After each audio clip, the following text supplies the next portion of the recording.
and the legislation they propose. We pray for these men that are running for office, that they will honor God and the people who vote for them.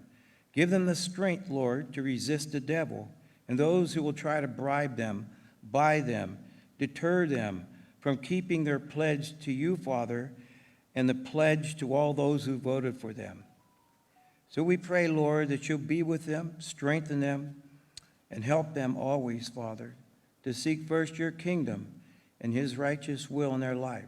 Help them to fulfill your will and your plan in their life. If they do that, they will fulfill those who voted for them. In Christ's name, amen. Thank you, Joseph. Remain standing. Our national anthem will be performed by Tammy McMahon-Gurins. Tammy?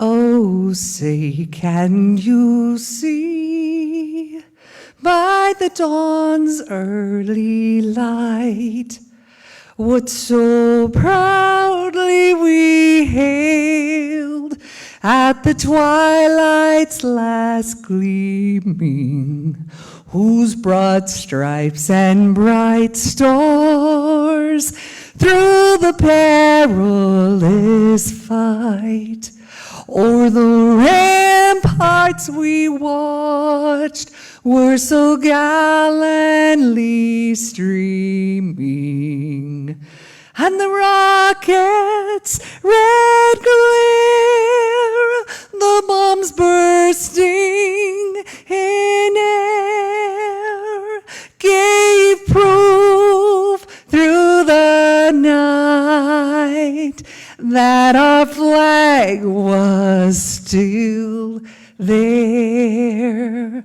Oh, say, does that star-spangled banner yet wave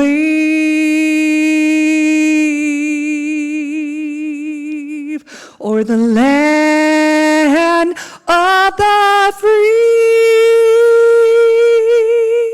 and the home of the brave?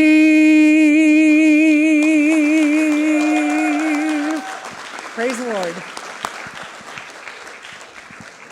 Thank you, Tammy. If you remain standing for just a second, please welcome the Hanford Elks Lodge Antlers, who will lead us in the flag salute.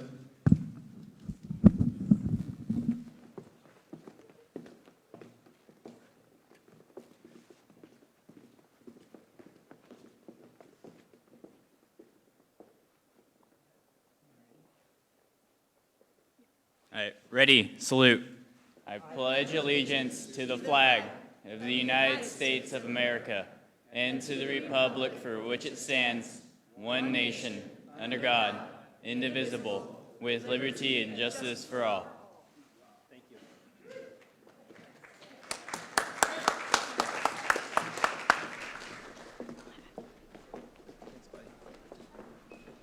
You're up first.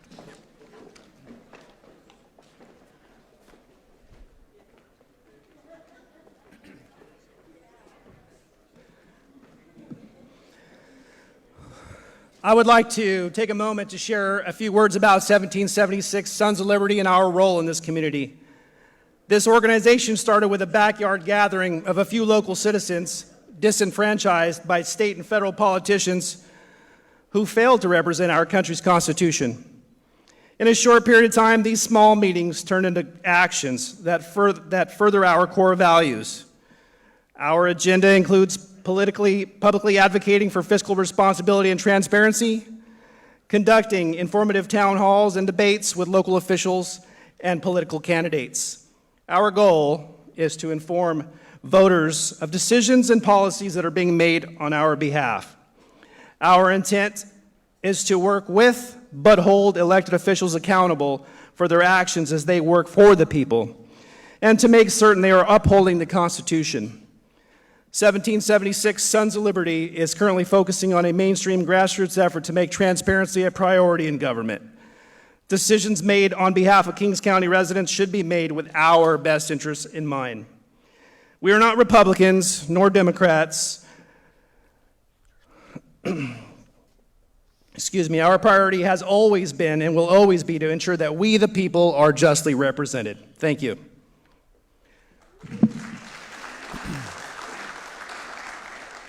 And moderating tonight's events is longtime Hanford resident Jeff Mora. Jeff was the first 1776 Sons of Liberty president. He currently hosts the very informative podcast, Waking Up the Neighbors.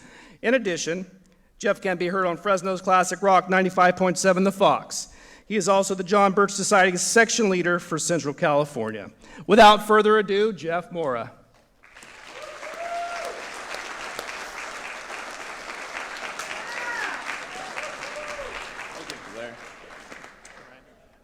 Thank you very much, Larry. How's everybody doing tonight? Good. Good to see you all. Thank you very much for coming out and taking part in your civic responsibility and really getting to know the names behind the signs that we all see on the side of the road. Hopefully after tonight you get a good idea of that name and who that person is, so you know who you're voting for. That was always our goal with the 1776 Sons of Liberty, was to create an informed electorate. So if you've ever been to one of our meetings before, if you've ever tuned in to one of our town halls, Facebook Live, if you're tuned in tonight, if you're here tonight, thank you so much for taking part in doing this. There are a lot of other places you could be, things that you could be seeing, handshakes you could be having, but thank you so much for coming here tonight and taking the time to get to know these candidates. So, without further ado, I'd like to say that each County Board of Supervisors District 5 candidate that's here, is in the race, was contacted, and the invitation for tonight's debate, some elected not to participate, and that is sad. But those that are here tonight, I hope that you give them a great chance for your vote on March 5th. Now, the debate structures, they be conducted in the following manner. Candidate 1 will be provided a question to which they will have 3 minutes to answer, and then the second candidate will also be given 3 minutes to answer that same question and or rebut the first candidate's answer if he chooses to do so. Now, this will continue on a rotational basis until time permits. No questions were provided in advance to the public or these candidates. So, would you please give a round of applause for our candidates that decided to make an appearance here tonight for Board of Supervisors District 5.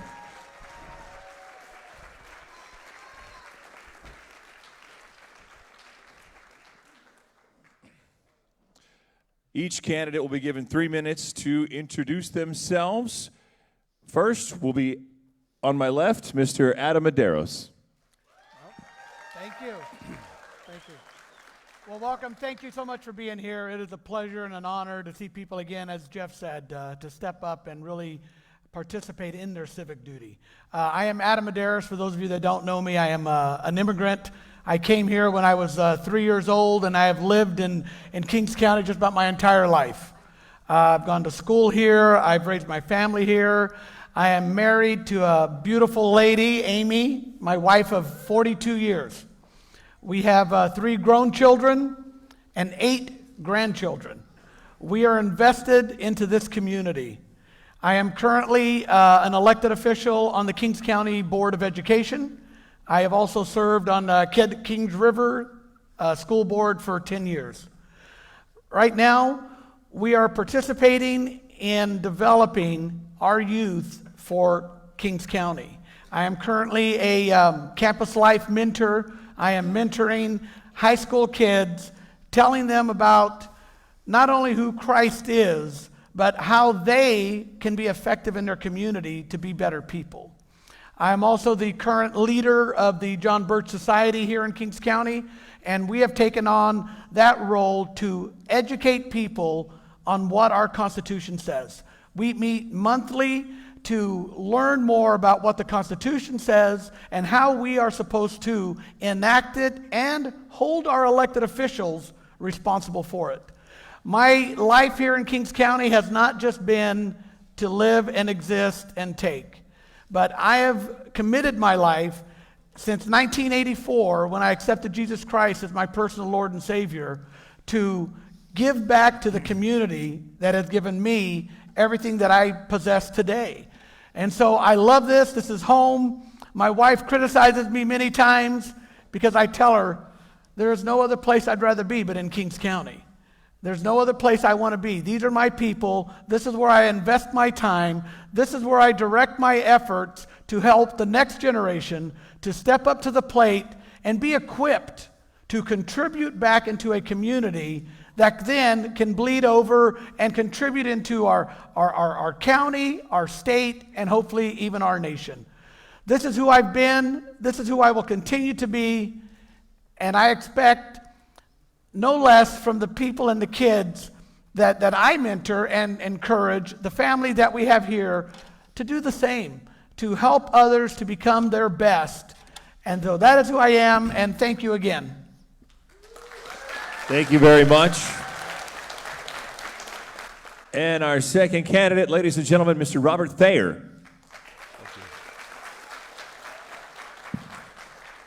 Thank you for being here this evening, folks. And Adam, thank you for having the courage to stand up here on the stage for this debate. It's important to those who vote in this county that we participate in things like this. And so, as it's known, my name's Robert Thayer. I have served this community in Kings County for well over 34 years.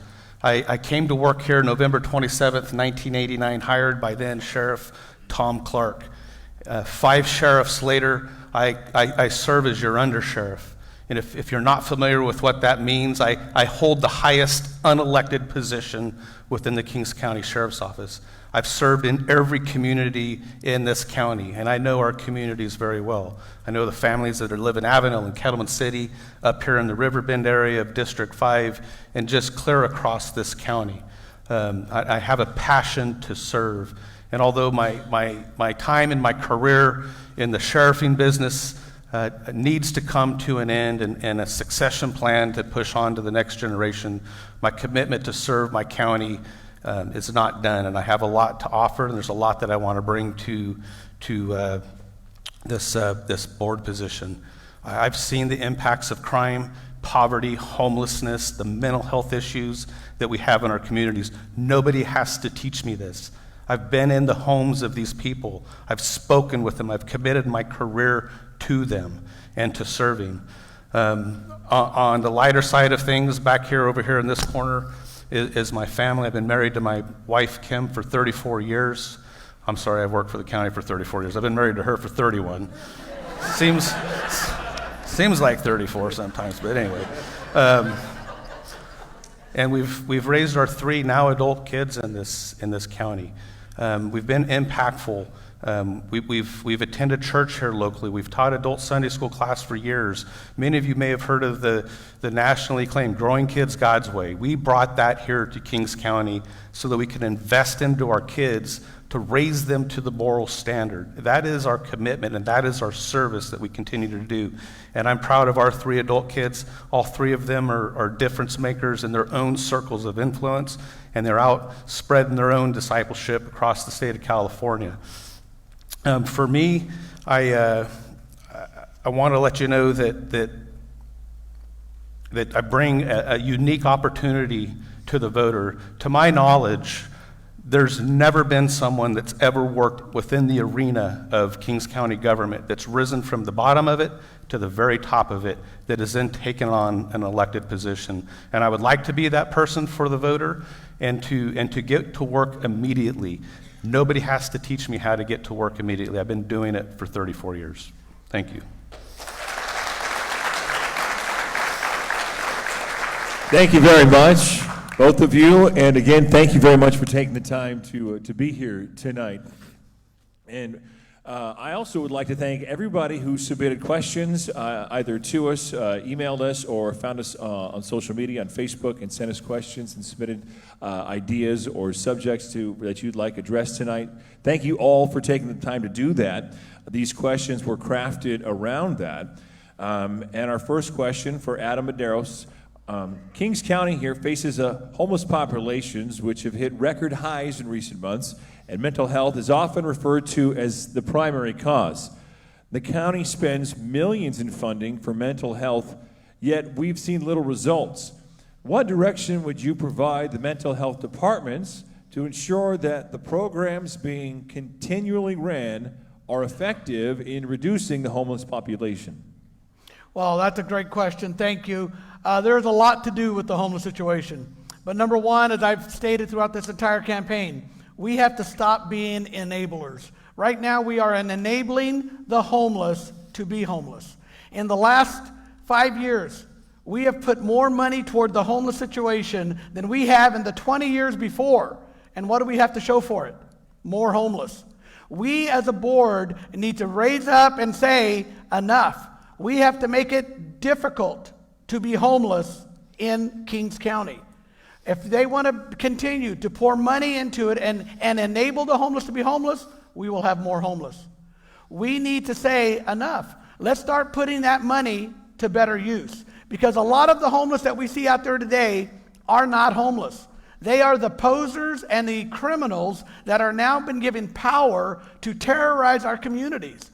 And we have to stop funding these programs that enable them to just do that. Because once we can eliminate the posers that are there robbing and stealing and terrorizing our neighborhoods right now, they will go somewhere else when we quit putting out these programs that make it so comfortable for them. And then the health department can truly look at the ones that need help.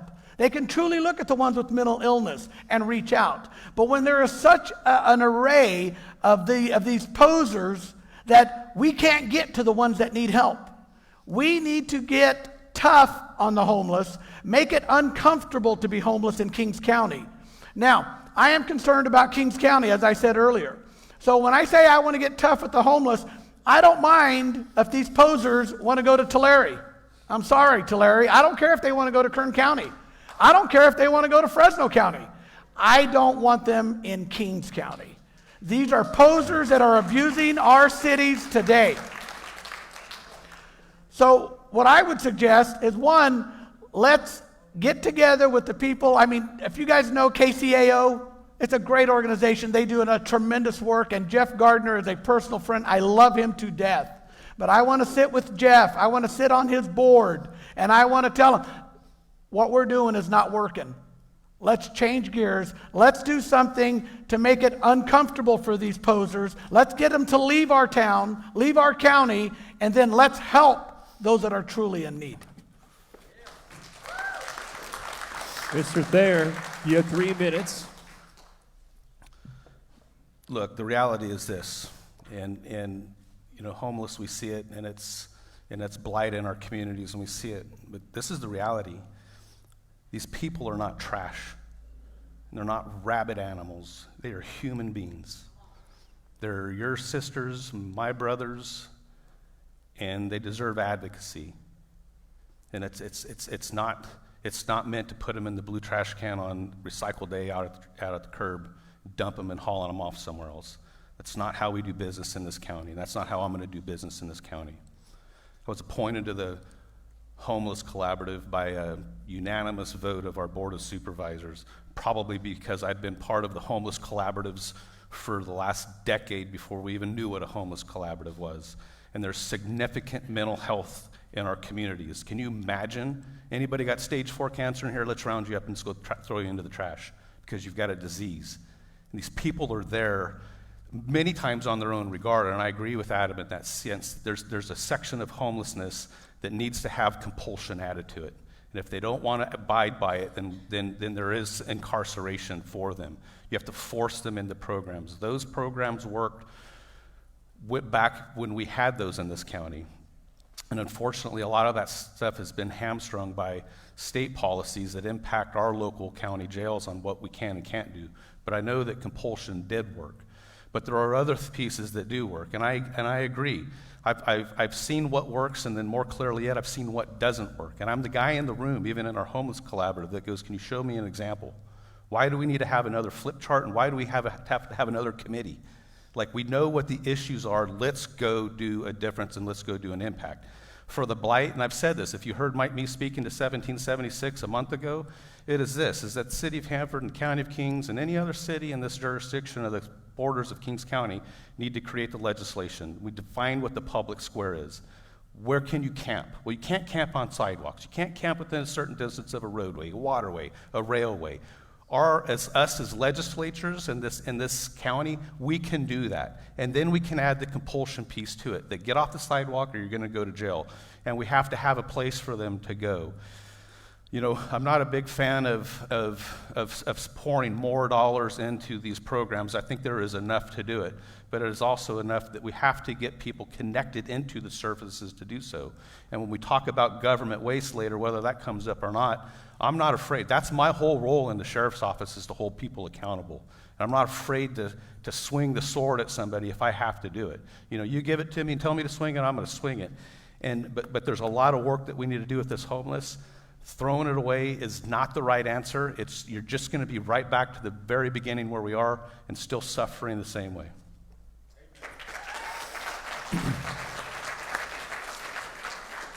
Mr. Thayer, you get question number 2. Given your understanding of the complex water needs in Kings County, do you believe the recently enacted groundwater export policy by our current board goes far enough to protect our groundwater resources from predatory water brokers who profit from exporting water from within Kings County? Well, it's a start. It doesn't. If the question was, does it go far enough? I don't think it goes far enough. I think it can be built upon. The ordinance that went into effect doesn't disallow exporting water out of this county. It just says that you have to have a permit for it. And then there's some other language in there that needs to be cleaned up. If you went in and read the ordinance, you can go to County King's website, and I think it's under the Board of Supervisors tab, and then under ordinances, and you can read it for yourself. But there's some wording in there that I think needs to be cleaned up. There's not really clear wording on how we go about enforcing this and who's going to enforce it. You know, is it the ag commissioner's office? Are they gonna dump it off on an elected sheriff to try to go and enforce these things, or our county administrative officer? But either way, this problem with water in our county has been around for 100 years, and there's a lot of it's almost as valuable as gold is, and when you're talking about the difference between extracting water out of the ground versus, you know, surface water that's coming through our rivers and our waterways, I'm encouraged that I know our board, I see one of our board members back here, was encouraged to stand at the back of the board meeting the other day when they were talking about water, and they're talking about raising Pine Flat Dam, not the dam itself, but the gates, you know, 12 feet to add another 120,000 acre feet of water up in there. And steps like that need to be occurring in the state, and we need to have advocacy, and I'm all about that. I'm a brand new grandfather, just 3 weeks ago, you know, and you hold this little kid in your hands and you realize that there's nothing else matters, but you know what? A lot of it matters. And our kids and your grandkids and your aunts and uncles and the 3 generations from now deserve advocacy today. And I want to be that candidate that's going to bring that to it, not just with water, but across the board. We deserve that. If you see my signs in the community, it's focusing on our future. Who's doing it? Who's doing it? I think we're all in agreement that we're not necessarily happy with some of the electeds that we've put into office, that we put them in there for a reason, and then they turn their back. And I'm not that guy. I'm not going to lie to you, But when I tell you the truth, you may not like the truth that I'm going to tell you, but I can tell you if you don't like it, I don't like saying it. But I'm going to tell you the truth, and there's a lot of work to continue going on this. This basin, the Tulare Lake Basin, is getting ready to get put on probation. And I really think that in the next upcoming months, you're going to start seeing meters put on wells in our farming communities, just like they are in the Kauai district and other places up and down the state. It's coming. That's coming. And how are we going to deal with those impacts? Loss of jobs, loss of ag community. Who's going to advocate for that? Well, I'm going to do it, because it's just not just about the groundwater extract. It's about the consequences of poor water policy in this state. Thank you, Mr. Thayer. Mr. Medeiros, do you believe the recently enacted groundwater export policy goes far enough to protect our groundwater resources? No, it does not go far enough. It is a great start, though. It is a great start, and I do credit our board members for taking action to slow the export of water out of our valley. But it is truly only the beginning. Water is a key source here, It is one of the major things that we have to have, or this valley does not function. Right now, I believe that there is a greater enemy than exporting a little bit of water out of our valley, and I think it's the California Water Board. They are an unelected agency that now has authority to put our valley, our county, on probation because we have not met their own standards. They created the standards, they brought the standard to us, and now they say, because you don't meet it, we're going to now penalize you. It's ridiculous. It is ridiculous. We, as a board, the Kings County Board needs to get a little bit more backbone and begin to push back, because that is not right. It's not right. They are unelected, yet they now have the power to fine. It's estimated that they will raise revenues of $10 million a year plus in Kings County alone. They are now another agency that farmers have to bow down and submit to because they have too much authority. I believe as a county board that we need to begin to push back for the right of our farmers in our valley, in our county, to give them the authority to say, hey, you know what? You can't tell me I can only pump X amount of water out because my crop takes this amount. They are really at that point where they're almost imitating what happened in 1773, and it was called the Boston Tea Party. It's almost a taxation without representation. The county California Water Board now has the power to tax you. Yes, they say, well, we're not taxing you, we're only fining you because you're not meeting the criteria that we set. I'm telling you, it's called taxation, and it has no representation in our valley. We as a valley need to begin to grow a little backbone and stand up and be willing to push back against what the socialist Democrats in our state capital are shoving down our throat.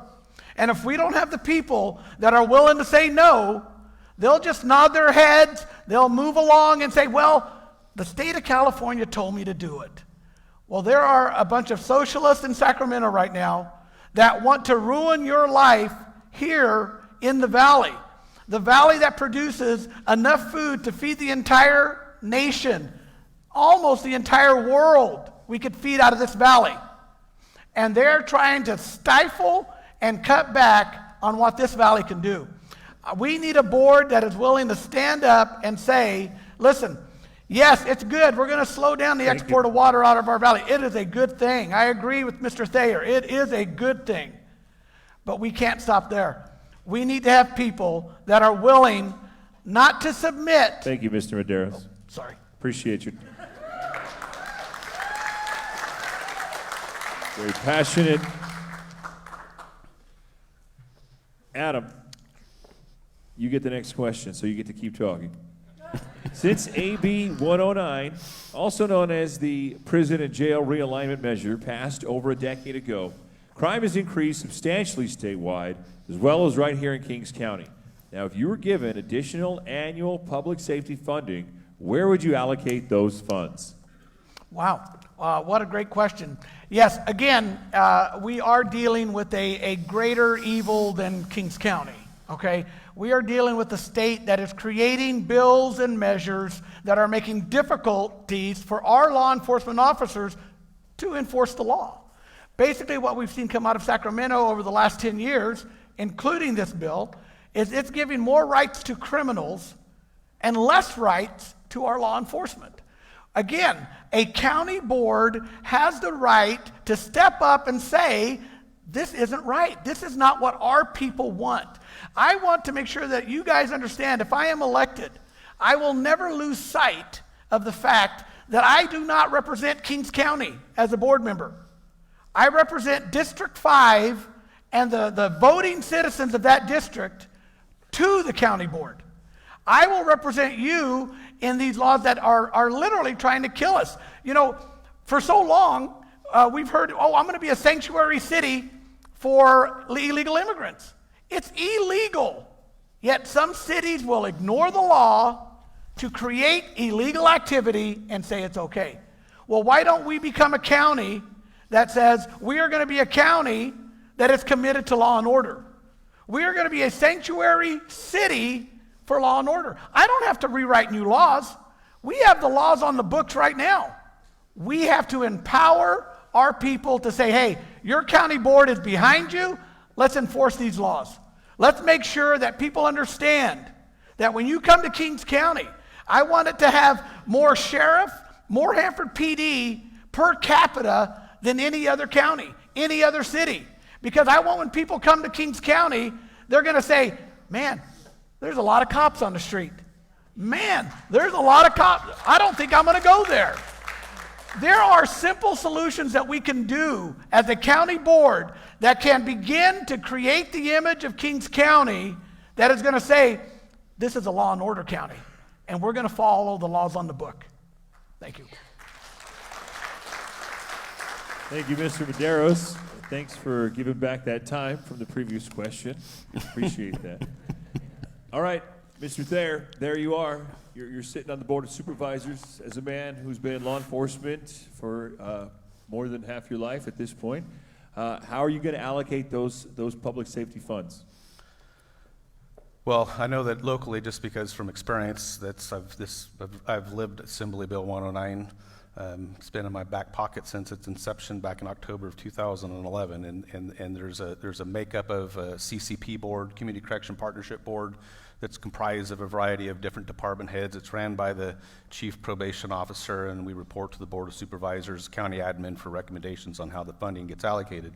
As those dollars go up, we continue to look at the impacts that are occurring throughout the county and make those pushes of money into the places that need them, because not all departments within the county need something at that particular time and moment. But we know on the greater aspect of Assembly Bill 109, they've flushed the prisons into the county jails, and that actually created me becoming a second in command to Sheriff Robinson. That created me saying, hey boss, what's the expectation? Well, we only had 330 beds at the time. We need more jail space. Okay, went out, applied lease revenue bonds. Probably the only candidate that's ever written grants and have been successful at doing so. But over $50 million, this little pin helped create that added 252 beds and a medical wing and dentist chairs. If you've ever toured our jail, you would be impressed to see what is in there. There's hospitals in there. There's mental health wings that are in there.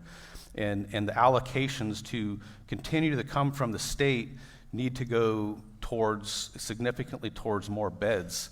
I think we have 625 beds currently in our jail, and it sounds like there's a lot of them. Most of them are two-person cells. Well, when you have the mental health crisis that you have in the communities, two mental health people don't get along very well, so you really only have 300 cells. And more beds means that we can add more capacity to hold people accountable and keep people off of our streets. Cleverly enough, the state of California hasn't released any more of these programs for lease revenue bonds. As I said, when we were in the midst of our first expansion, 252 beds, I asked the sheriff, well, what's next? And he was like, I want another jail. Okay, so we went and did another one, and there was a Senate bill at that point in time that brought in the mental health wings and classroom spaces and things that we never had in our jail, warehouse spaces. We have a state-of-the-art kitchen in our jail facility that we teach inmates so that they can learn a skill that when they leave, they don't come back, and they can use that skill out into the community.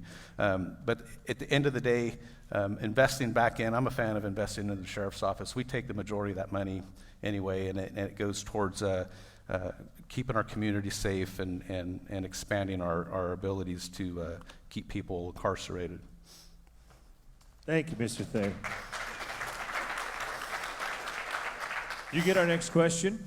The latest numbers show 500,000 illegal immigrants poured into California just in 2023 alone. We'd like to know your thoughts on utilizing our precious Kings County resources and funding on the undocumented. Well, I don't like it. I don't like that at all. And I've said that. If you've heard me speak, that's part of my speaking, and this is about the advocacy back here into this room here, that it shouldn't be dependent upon us to use our local resources for these things. Federal government needs to kick down some money back into this county to help rectify some of these wrongs. I can tell you this, that that locally, that recently, and I know this because he debriefed me on it, that Sheriff Robinson visited the southern border, and that from that visit, there's 300,000 illegal border crossers that have been processed by the federal government, given court dates to appear, right? Like if you get a traffic ticket, you sign a notice to appear. Their notice to appear is 10 years out. 10 years out, and they're placed here into the Central Valley. That's where they've migrated to. And my thing about advocacy is that what are we doing about that and the impacts of our roads and our hospitals and our schools and all of these other impacts? And to me, I seem to like sometimes be the only one I feel like talking about it. It's not just that it's occurring. That's not good. But it's here, and now we have to deal with it. It's like if a tree fell through the middle of your house. You can't just leave it there. Well, I guess you could, but you have to start developing the resources to do something about it. And it's not fair on our folks to do that, and I'd be advocating through, I know there's going to be some congressional folks up here in a little bit talking about it, and I hope that if they win those offices that they direct those dollars back here to Kings County, because it's not fair for us. But there's a lot of other impacts to that.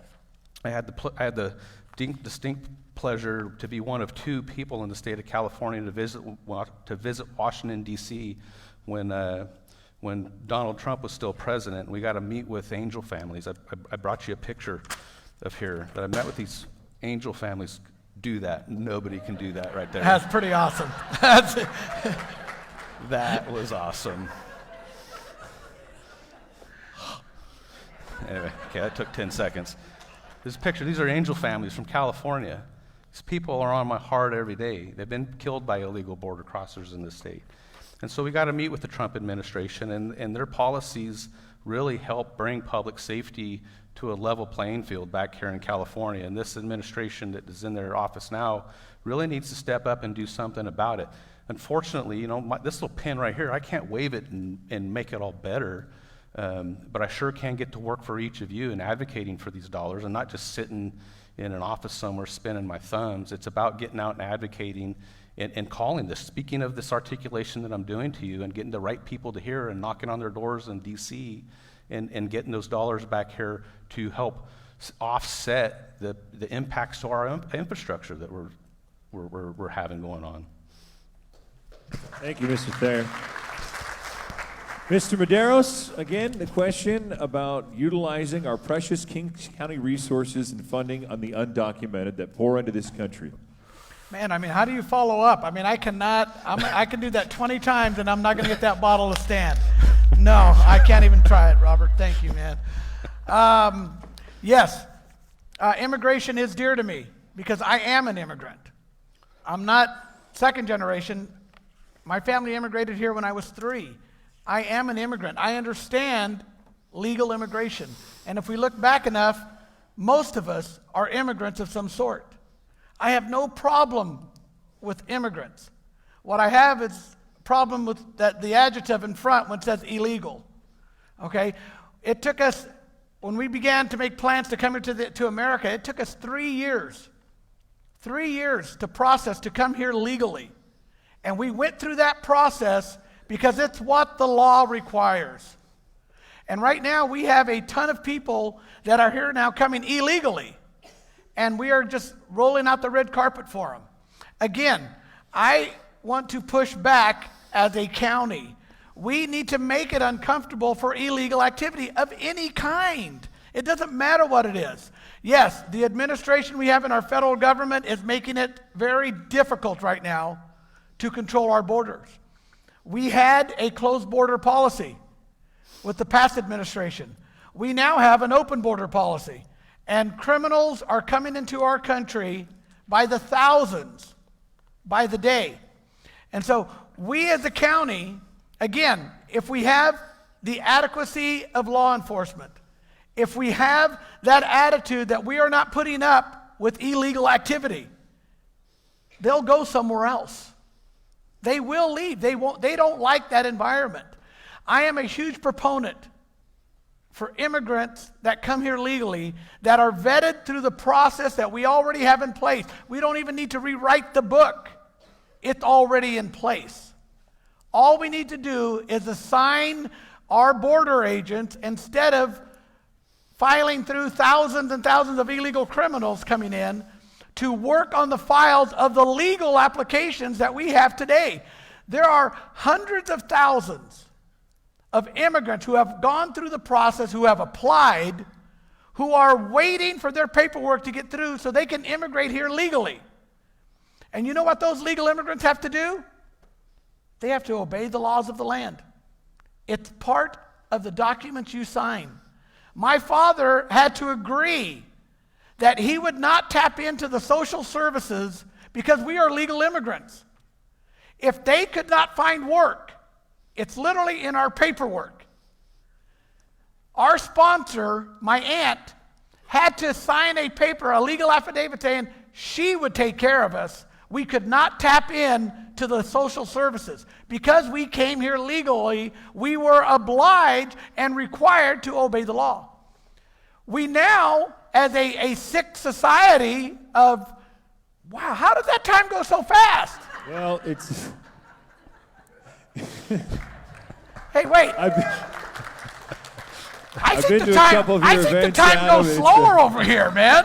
Come I've been on. to a couple of your events, and it's, you know, it's not out of the norm. So, with that being said, ladies and gentlemen, in just a moment, I'm going to give each of these gentlemen 3 more minutes to give you a closing statement. But on a personal note, I would just like to say thank you very much again. I personally know each of the candidates that are had the courage to be here tonight. I know you guys on a personal level, and whether you were decided to come here tonight or throw back a couple at Hop Forged, I want to say that each of the candidates shares some morals and some core values that, you know, as citizens of Kings County, you should look for in a candidate. And so I would just want to say thank you again. That being said, Mr. Medeiros, you will now have 3 minutes, and 3 minutes only, Will somebody watch the clock? for a closing statement. Ready? Go ahead. Well, again, my life is my testimony to my community, and what I've done is what I will continue to do, and that is serve the people of Kings County. I'm asking for the District 5 voting citizens to rise up and elect who represents them. I am looking to replace Richard Fagundes, a personal friend. He's a good man, and I believe he's done an amazing job. He's been in office for 16 years, and I know his family, nothing but respect for him. I believe that it's time for change with a little bit more of somebody who's a little bit brasher than he is, a little bit rougher around the edges, because it is time for change. We have right here to my left, Robert Thayer. I'm telling you, if I wasn't running, I would vote for Robert Thayer. He's a good man, and he's put his time into the community. And then we have Tyler Pepe. And Tyler Pepe, I believe someday may be a good leader. But at 30 years old, who has done nothing but coach youth sports and work for his family business, and now wants to be elected to the highest position in Kings County, but yet won't show up to a debate to answer the questions of his district. If that's who you feel represents you, then you need to vote for him. No, And I would challenge, if you are the solution or part of the problem. We need to elect people who are invested into their communities, who have already done the work, because if you elect a politician who is telling you what they're going to do, you're right into the system and we will get nothing done. Why don't you look at the lives of the politicians, the people who are up running for District 5 Supervisor? You look at their lives and what they've already done, what they are continuing to do, and I tell you what, that list of 4 is going to get short to 2. And then that list is going to be up to you, the voting public. I want to thank Facebook Live and all of you out there on Facebook watching this. The Sons of Liberty 1776, they had an amazing forum where they allowed each candidate to come and speak. You can go there on their Facebook page, and you can look, and you can see Robert Thayer speak, Tyler Pepe, and myself. I heard all 3, and I challenge each one of you, get on there and hear what we have to offer our community, and your vote, your decision on who you vote for will become a little bit clearer. I thank you for the time. I thank you for who you are. I love Kings County. I would love to represent you. But if there is, and I'll say this wholeheartedly, if there is some reason you can't vote for me, I tell you, vote for this man. He's a good guy. I'm right on time. There you go. Adam Medeiros, thank you very much. And now, Mr. Thayer, you have 3 minutes for your closing statement, sir. Thank you. I think sometimes it seems like the only thing that our federal government, our state government is good at is making poor people poor, and the rest of the hierarchy of finances struggle. And really, those issues that we are all impacted by start here at the local level. They really do. It's these local leaders we are closer to you as the constituent than any of the other elected officials. And then it's us, and it's our responsibility to not only just do the day-to-day things in the county that a district supervisor does, but it's to be the advocacy back into, the congressional folks or the assembly folks that are carrying the voice forward. And it's important to do that. And that's my pledge and my plan to do for you.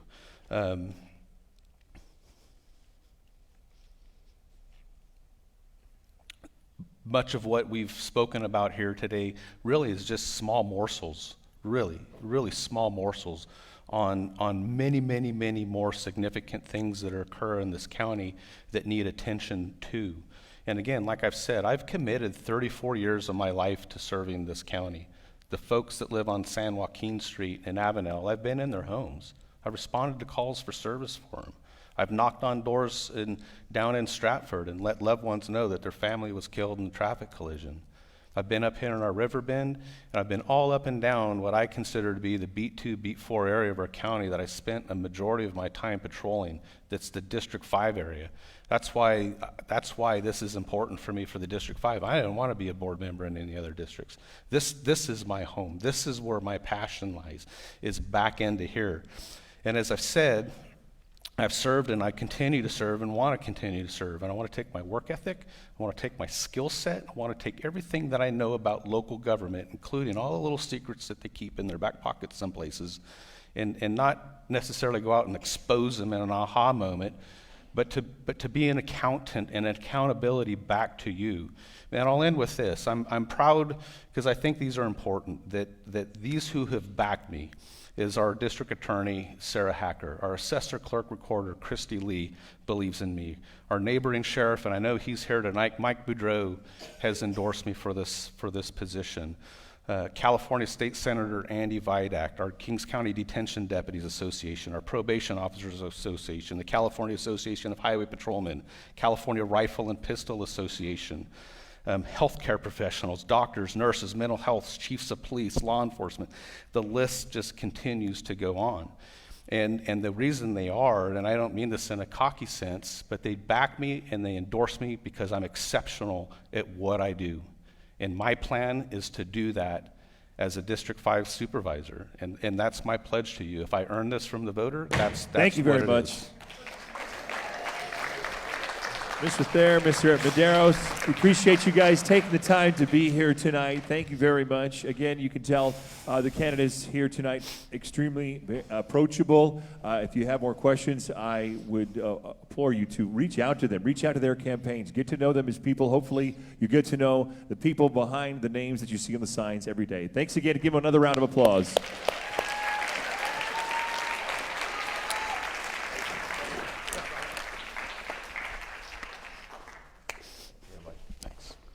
Is this off?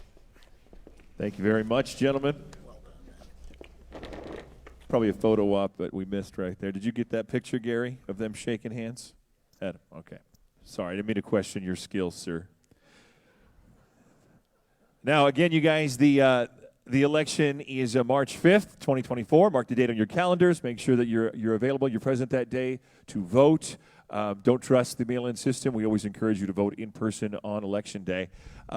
If you feel that you didn't get enough from tonight's presentation, we'd also like to ask that you watch our live stream on Facebook. As one of the candidates mentioned, each of the candidates was given a platform for 1776 Sons of Liberty. They've also done some speaking in other places around town, so I encourage you to look into them so that you get to know them and see if they have the same morals and core values that you hold true and dear to your heart, your family, and that they are going to be the best representation of you. Moving on, I'd like to welcome our next guest. This person is a candidate for our 33rd State Assembly District. His name is Xavier Avila. And just as a reminder, yeah, go ahead. Just as another reminder, all the Republican candidates for the 33rd were extended an invite to participate in tonight's events. However, they chose to decline that offer. Ladies and gentlemen, Mr. Xavier Avila. Thank you. Appreciate it. Good evening, everybody. How are you all doing? Let's get you riled up a little bit. When I say God bless, what do you say? Let's try that. God bless. God bless. God bless. Love you. My name's Xavier Avila. I was born here in Hanford at the old Sacred Heart Hospital. Been a farmer, dairy farmer my whole life. My dad's family, if you know Avila's from Kings County, I'm related to most of them. But I did grow up in Tulare County. My parents moved, they lived in Hanford for a while, moved to Tipton. I've been married 30 years. It's my wife, Susie, right there. We got 7 kids. Named them all with X's. I can't believe she let me do that. But we were gonna move to Texas so I could say all my exes live in Texas, but now they all live in California. Before I forget, I want you to remember what Adam Medeiros' closing statement said, because it's real important, and I share exactly what he said about putting young people in Sacramento. Because my opponent is not here tonight. Can we get a chair? Can I have this empty chair here? Because I got no one to debate. So Alexandria Macedo should be right here instead of at Hop Forge. There's a chance to talk to real people, and when people pass it up, that gives you a prelude to how they're going to be in Sacramento if you're not accessible, right? So let's talk about experience. I served on a 20-some years on different ag organization boards. I won't bore you with all of them, but I culminated with 9 years on the corporate board of Land O'Lakes, a farmer-owned co-op. I dairied here in Hanford. I lived over here on 8th and a Half Avenue, down from St. John's Hall. I know water. I won't get into water too much. I know we want to talk about issues, but we know the issues. High taxes, high crime, homelessness, high regulation. We could sit here talking about that all night. But all of us candidates here tonight are going to agree on what the issues are, and solutions are pretty similar. I'll just say this about water. President Trump issued something called the biological opinion in 2019. There's 2 sets of pumps over in Tracy that pump water into the California aqueduct. That new biological opinion gives flexibility when to turn those pumps on. It's being held up, but no matter what you do, those pumps got to be turned on and pump water south. So you know drill, baby, drill. How about pump, baby, pump? Say it, pump, baby, pump. Try it again, pump, baby, pump. Remember that, that's important. So besides my ag background, and this is important, this goes back to what Adam said. In 2016, the Tulare Hospital was going out of business. It was run by corrupt people. There was a group of about 40 citizens that got together. You know why?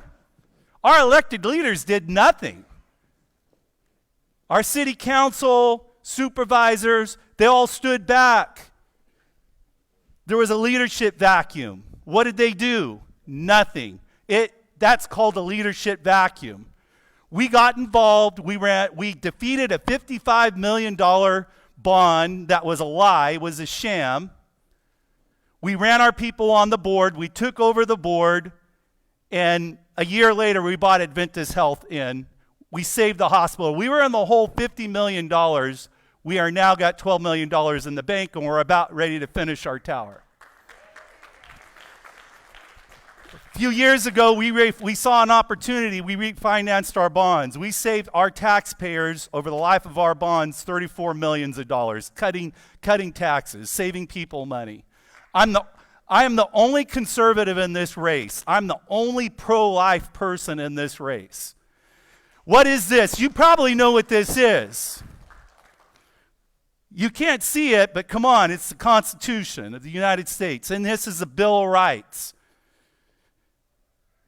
You can't practice your rights unless you're born. I'm the only candidate that refers to the unborn as the unborn because they're human beings. Abortion is not health care. The Second Amendment gives you the right to keep and bear arms to keep America secure. It's not about hunting. Don't let anybody tell you that. I'm running out of time, but vote for somebody that is with you, with the people, not people that are in little, small, elite groups that don't mingle with you. They're going to do the same thing in Sacramento. I won't. Vote for me on March 5th. Thank you. Thank you, Xavier. Thanks, Bill. Good to see you. I Thank ended you. right on the dot. You did it right on the dot, and we appreciate it. And so do the viewers who are tuning in on Facebook Live. And again, if you are tuning on online, thank you so much for taking the time to do that. We are going to be taking just a few moments in intermission, but I want to say before we do that, that we at 1776 Sons of Liberty do enjoy the importance of throwing back a good pint every now and again, and there's really no better place in downtown Hanford to do that than Hop Forged. So that being said, we are going to take just a 10-minute intermission for you to stand up, stretch your legs, maybe grab some refreshment. If you're tuning in online, bear with us. We'll be back in exactly 10 minutes with our congressional debate. Thank you very much.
find our seats.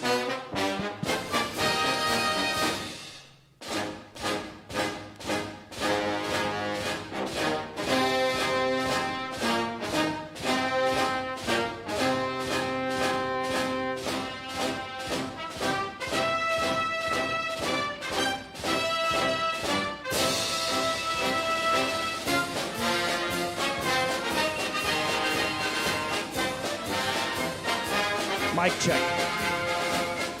Mic check. Very good. Let's go ahead and find our seats, please, so we can get started with the congressional debate.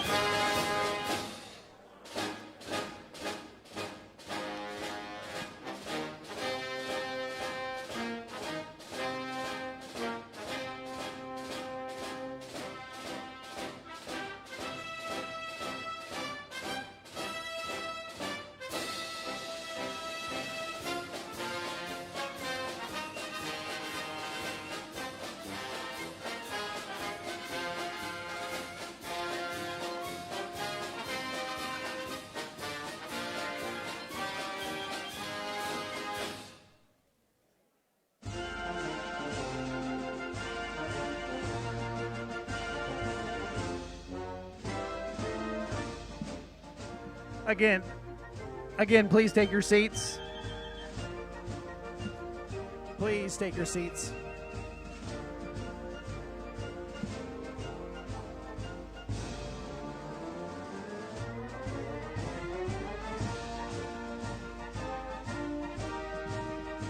Please take your seats.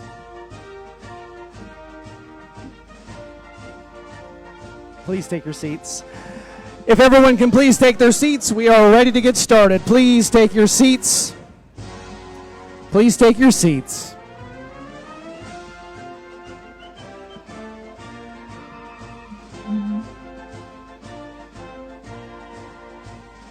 Alrighty, once again, please take your seats so we can get started. We're right on time.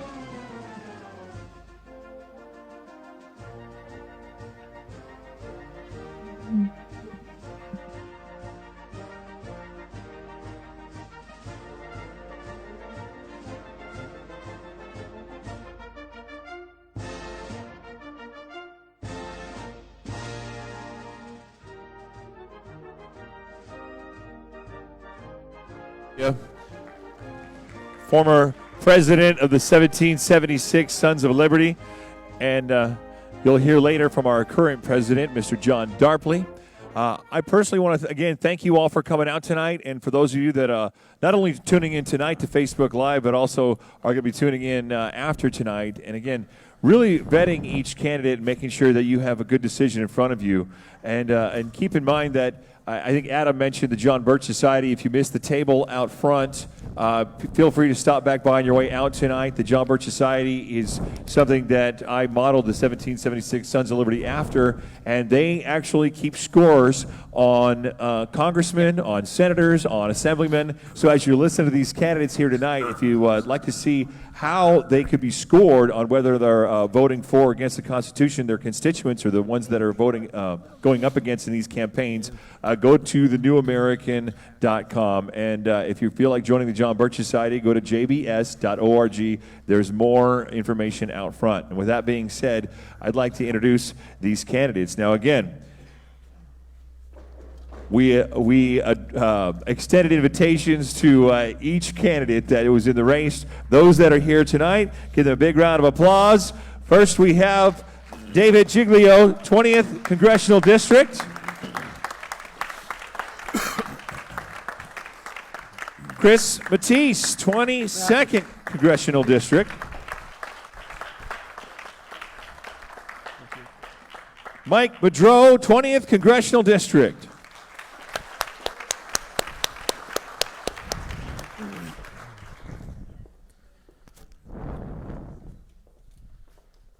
Thank you very much, gentlemen. Thank you for being here. Candidate number one, Sheriff Boudreaux, that would be you? I guess it's me. I thought I was three. You're three? Yeah. Okay, I would like you guys to I'm now please one. switch positions so that candidate one is to my immediate left, candidate two is in the middle, and candidate three is on the far You want to go too? left. Thank you very much. I'm sorry There we go. I got the right spot. I want You did get the right spot. Go an ahead, extra sir. point. Okay, so candidate one, that would be you, Mr. Mathys. All right. Thank you. Thank you. Wait, let me give you a first. Candidate number one from the 22nd Congressional District, Chris Mathys. Thank you very much. Can you hear me okay? First of all, I'd like to thank everyone for putting this on, Sons of Liberty. What a great conservative group. It just shows that as conservatives, we still have a voice here in Kern County, or should I say Kings County, and I appreciate everything you guys do. It really means a lot to me. I also want to thank the Whitakers that came tonight. They've been with me a long time. Thank you so much, and thank all of you for coming, because you are the heart and soul of the Republican Party and our conservative movement. Special thanks to Adam Medeiros, wonderful man, and it's been a great friend, and I really appreciate you coming tonight, Adam. Tell you a little bit about me. I grew up in Sanger, California. I'm an Apache. We got to use that name, and we asked the tribe, and they let us use it. I'm proud to be here from the Valley. After high school, I followed my father, my grandpa, my great-grandpa, and my brother, and I joined the armed forces. I'm a proud Army veteran. I was deployed to Panama in 1985. I served my country, and I'll tell you, there's two things they teach you in the Army. One, freedom is not free, and two, you must always put your country first. And you can count on me to always put America first. Very important to me. After I got finished with the Army, I went to Fresno State. I'm a proud Bulldog. And then I started working. I'm in the cattle business. We run beef cattle west of the 5 freeway. I encourage you all to eat beef, and please don't eat Beyond Beef, because you've probably heard about some of this meat now that's coming out that's not meat, it's made from soybeans. There's nothing better than a good steak. After that, I always felt it's important to serve, and so I did join or became elected to the Fresno City Council. Please don't hold that against me. But I have to tell, I was proud to serve as a councilman. I was conservative, fought for our values. First of all, to me, it's always important we remember life starts at conception. I'm strongly pro-life. Very important to me also is our Second Amendment. We have a Second Amendment for a reason. You have a right to defend your family, and that's something I will always defend, is our Second Amendment. Do we have more time? How much time do I have on this? 50 seconds, sir. 50 seconds. Again, Chris Mathys, conservative Republican. I've enjoyed being here in Kings County, walking door to door. Some of you have seen me. Please excuse my driving, but I appreciate those of you that have spoken to me at your door. You have my commitment, and I will always show up, and I always will respect you. I am running against David Valadao, where him and I differ. Personally, I thought President Trump was a much better president. I will support him, and I will not vote to impeach him. Thank you very much, Chris Mathys. It's an honor to be here. Thank you very much. From the 22nd Congressional District, we'll shift gears now to the 20th Congressional District, and our second candidate, Mr. David Giglio. Everyone hear me? Oh. Hello? Is it working? Okay, good. Yep. So my name's David Giglio. I'm not sure if any of you heard of me before. This is now my second run for Congress. I ran last time in the 13th Congressional District. And, I was a teacher. I'm a small business owner, and I tell people I'm just an ordinary guy. And it's still kind of crazy to me that I'm standing up here right now running for Congress for the second time, let alone one time. But, my political journey began 3 years ago now, after the COVID pandemic in 2020, out of frustration. I've been in a classroom. I've seen how we're failing our kids in our classroom. We're failing generations of Americans' kids in our classrooms. And then my uncle died during the COVID pandemic. We were told we couldn't have a funeral for him. We couldn't bury him. And then I turned on the television and I see, thousands of people in the streets, and I'm being told that that's okay. And then after 2020 with the election, I'm sure everyone in this room, I'm a Republican. We're all three Republicans. I was pretty pissed off with everything going on. And I was disappointed in my own party. And I think, this country is at war right now. And it's not a war abroad. It's not a war abroad. It's domestic war. And I'm not even going to say Democrats. We're running against radical leftist Marxists who want to fundamentally change this country. And we're counting on Republicans to fight back and be the ones to save this country. And I was sitting there after 2020 and I was saying, none of you guys really spoke up during the pandemic. And none of you guys really fought. You know, you want to take my money. You want to say you're going to battle for President Trump. You want to say you're going to battle for election integrity. You want to say you're going to cut spending. You want to say you're going to do all these things. But then when push comes to shove, they don't do it. And I've been now with Sheriff Boudreaux on stage a few times, and we've done a few events. I think we're going to agree on a lot of things and overlap on a lot of things. But what sets me apart here is, you know, I am the only one in this race that stood up to challenge Kevin McCarthy directly. And I've taken a lot of heat to do that. This is a guy with a $20 million war chest. I've been criticizing Kevin now for about 2 years because I looked at Kevin and I said, he's everything that's wrong with this country. He's a guy who has said and promised the world and delivered nothing. And if he's going to go on there and tell us, you know, I'm going to cut spending, I'm going to do all these things, he did none of those things. We have to stop settling when Republicans tell us this is the best we can do. Because Democratic leaders never, when did you ever hear Nancy Pelosi tell Democratic voters, sorry guys, you got to take this deal because it's the best we could get for you? Never. They were always willing to go the extra mile and fight and get everything. And we have Republicans who just want to back down because they're scared of what CNN is going to say about them. They're scared of all that stuff. That's not what you're there for. We need people to fight for us because there's a lot more than elections at stake. There's a country at stake. And so we have to stop settling. I would have voted against the debt ceiling. I would have voted against the continuing resolution. I would have never reauthorized the NDAA as long as FISA was in there.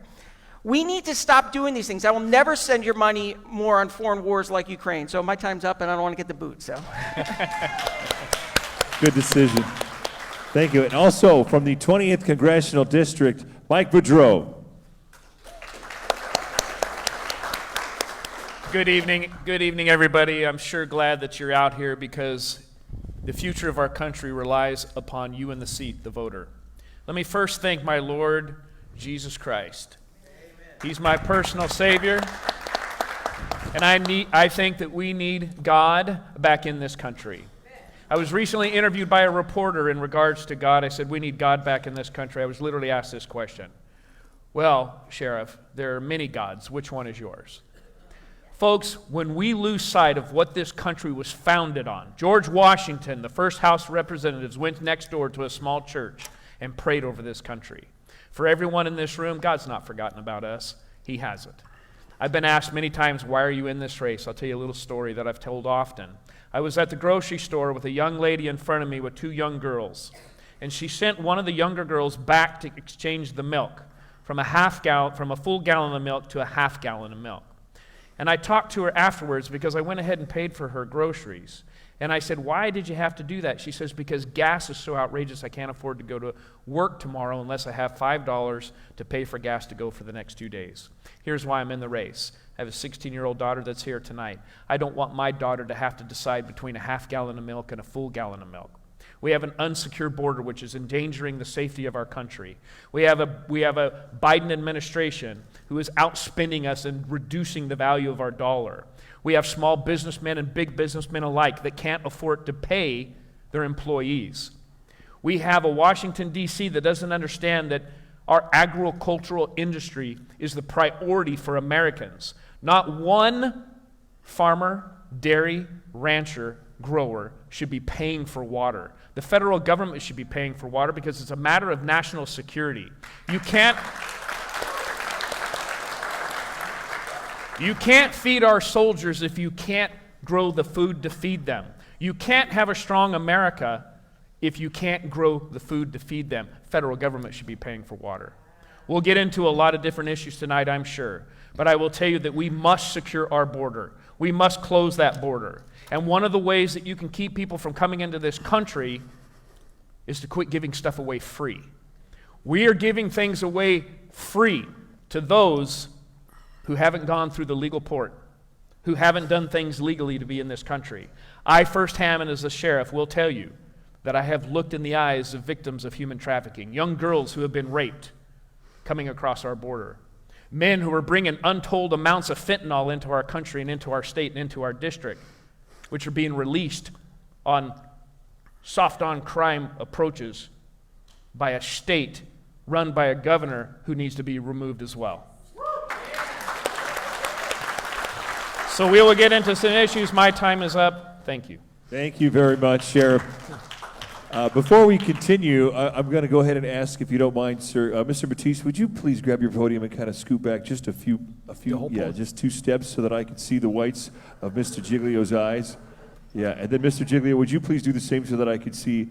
There we go. Beautiful, sir. Oh, look at this. Thank you, sir. No, not that far. Not that far. Just a little bit back. Yeah. Thank you very much. Appreciate it. Now I feel like I can address you each with these questions. And again, if you put a question in online or took part in any of our surveys on our Facebook page, thank you so much for doing that. If you haven't, please do that in the future. It's a great way to just take part in community action. Candidate number 1, Mr. Mathys, according to U.S. Customs and Border Protection data, you're well aware that 2.5 million illegal migrants crossed the southern border in 2023. Texas Governor Abbott recently took controversial action to protect the southern border of Texas from mass illegal immigration. Do you support Abbott's decision to override the federal government's jurisdiction and take border protection into his own hands? Most definitely. I think it's a sad time in American history where our president is so inept that a governor has to take charge of the southern border to make sure it's safe. I support him 100%. The wire needs to stay up. If you want to come to America, come legally, and don't come across in any particular way without having the right paperwork. I don't understand here in America where our borders are wide open. We're supposed to be the strongest, most powerful country in the world, but we cannot protect our border. Try to cross the border between Russia and the Ukraine, for example. You're not just going to cross, you're going to have to show ID. You're going to have to go through checks.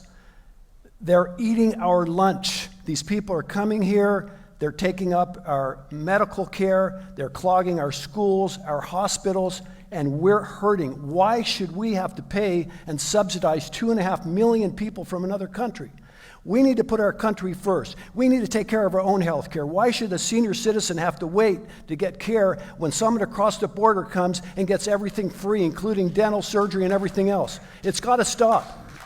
America is number one, and the people that live here come first. I'm fed up with it. My parents came from Switzerland. They didn't come to cross to the border, and I asked my dad, why'd you leave Switzerland? The chocolate's great, and so is the cheese. He said one reason, freedom. Why did he come here? He wanted to be free. He wanted to become American. The first thing he did when he came is he became legal, and the second thing he did, he made sure that he was working and that our family learned that work is the only way to get ahead in America, not by getting things for nothing.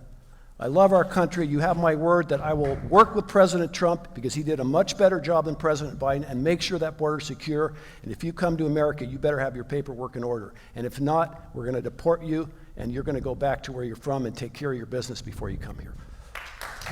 Thank you very much. From the 22nd Congressional District, and now from the 20th Congressional District, David Giglio. Yeah, so I absolutely support Governor Abbott, and I'll say this because Article 4 of the Constitution says that the government, our federal government, has a duty to protect the states from invasion, and that's what this is. This is an invasion. They can deny it all you want. We have hundreds of thousands of people coming across our border, and we have to, if they're not going to do it, the states have to do it. And the states wouldn't have entered into the union if they didn't think the federal government was going to uphold their end of the bargain. And quite frankly, President Biden and Secretary America should have already been impeached over this because it's a complete dereliction of duty, and they are violating their oath of office and their job to uphold the Constitution by not doing this. And I proudly stand strongly with President Trump on this. We have to close our border. We have to know who's coming into our country. If you don't have a border, you don't have a country. And, you know, it's just, we don't leave our doors unlocked in the middle of the night and just let anybody in our house. It's just crazy stuff. And this has nothing to do with not wanting immigrants coming here. You know, we have Americans in need right now. People are struggling to pay their bills, to feed their families, to keep their neighborhoods safe, and we're just letting people come in. We have no idea where they're coming from. So I strongly support Governor Abbott. I think more states need to start doing this. I think we have, if the federal government's not going to uphold their oath, we need to take action. Congress should impeach the president over this. It is a complete dereliction of duty. I'm frustrated that the Republicans haven't done it. That's one of the reasons why I'm running, because the Republican Party keeps telling us, we're going to do this, we're going to do this. They've been talking about impeachment of Secretary Mayorkas for 2 years now, and we still haven't gotten the vote.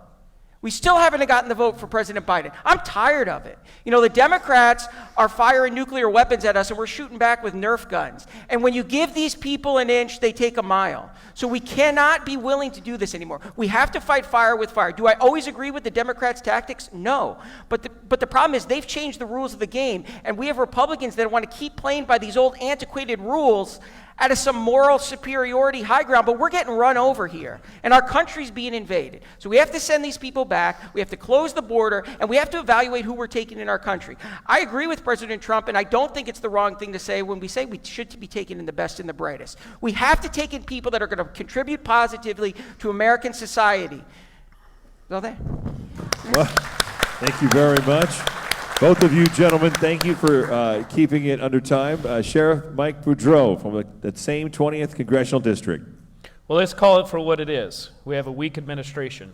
President Biden truly is not being the commander-in-chief of this country. He has jeopardized the safety of each and every one of us here and every one of our children. People are coming across that border, folks, who want to kill us. I support President Trump. I'm the only candidate in this race who was invited by President Trump to go to the border, which I did. Shook his hand and we talked about the border. We talked about the issues back when he was there and the issues of people coming across our border. We have people coming across that border, again, folks, who want to kill us. We are considered the second Israel. First, they want to eliminate the current Israel. And then it's been very well known that they want to come here. Now, not everybody that's coming into this country wants to kill us. There's a lot of people who want to chase the American dream. But there's a legal port of authority in which to do that. The problem is we don't have enough judges or federal agents to be able to process which is necessary. And we have an administration that says, come in and we'll give you everything for free, and opening up the gates, and the floodgates are open like a fire hose. It's not even a trickle effect anymore. It's a fire hose. I say, God bless Governor Abbott. I say that you are doing the right thing for what you were elected for. I say that more governors across this country should be standing up and pushing back against the Biden administration, and I do agree. I agree that President Biden should be impeached.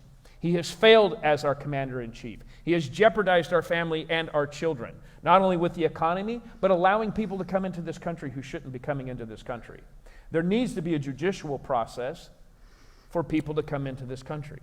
But we need a tall wall and a long wall, and it needs to be supported by a lot of federal agents, meaning Border Patrol and Homeland Security. I just recently went down to Chula Vista and Tijuana, and I walked the border and flew the border with Homeland Security. And people we saw coming across that border, we only have 2 to 8% of those coming across that are Mexican nationals. You know the majority of people, the 8,000 and 15,000 people coming across that border each and every day, folks?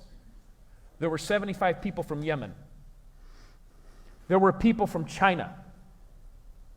There were people coming into this country that are known terrorists on terrorist watch lists. And our president does nothing. We need strong leaders in elected positions.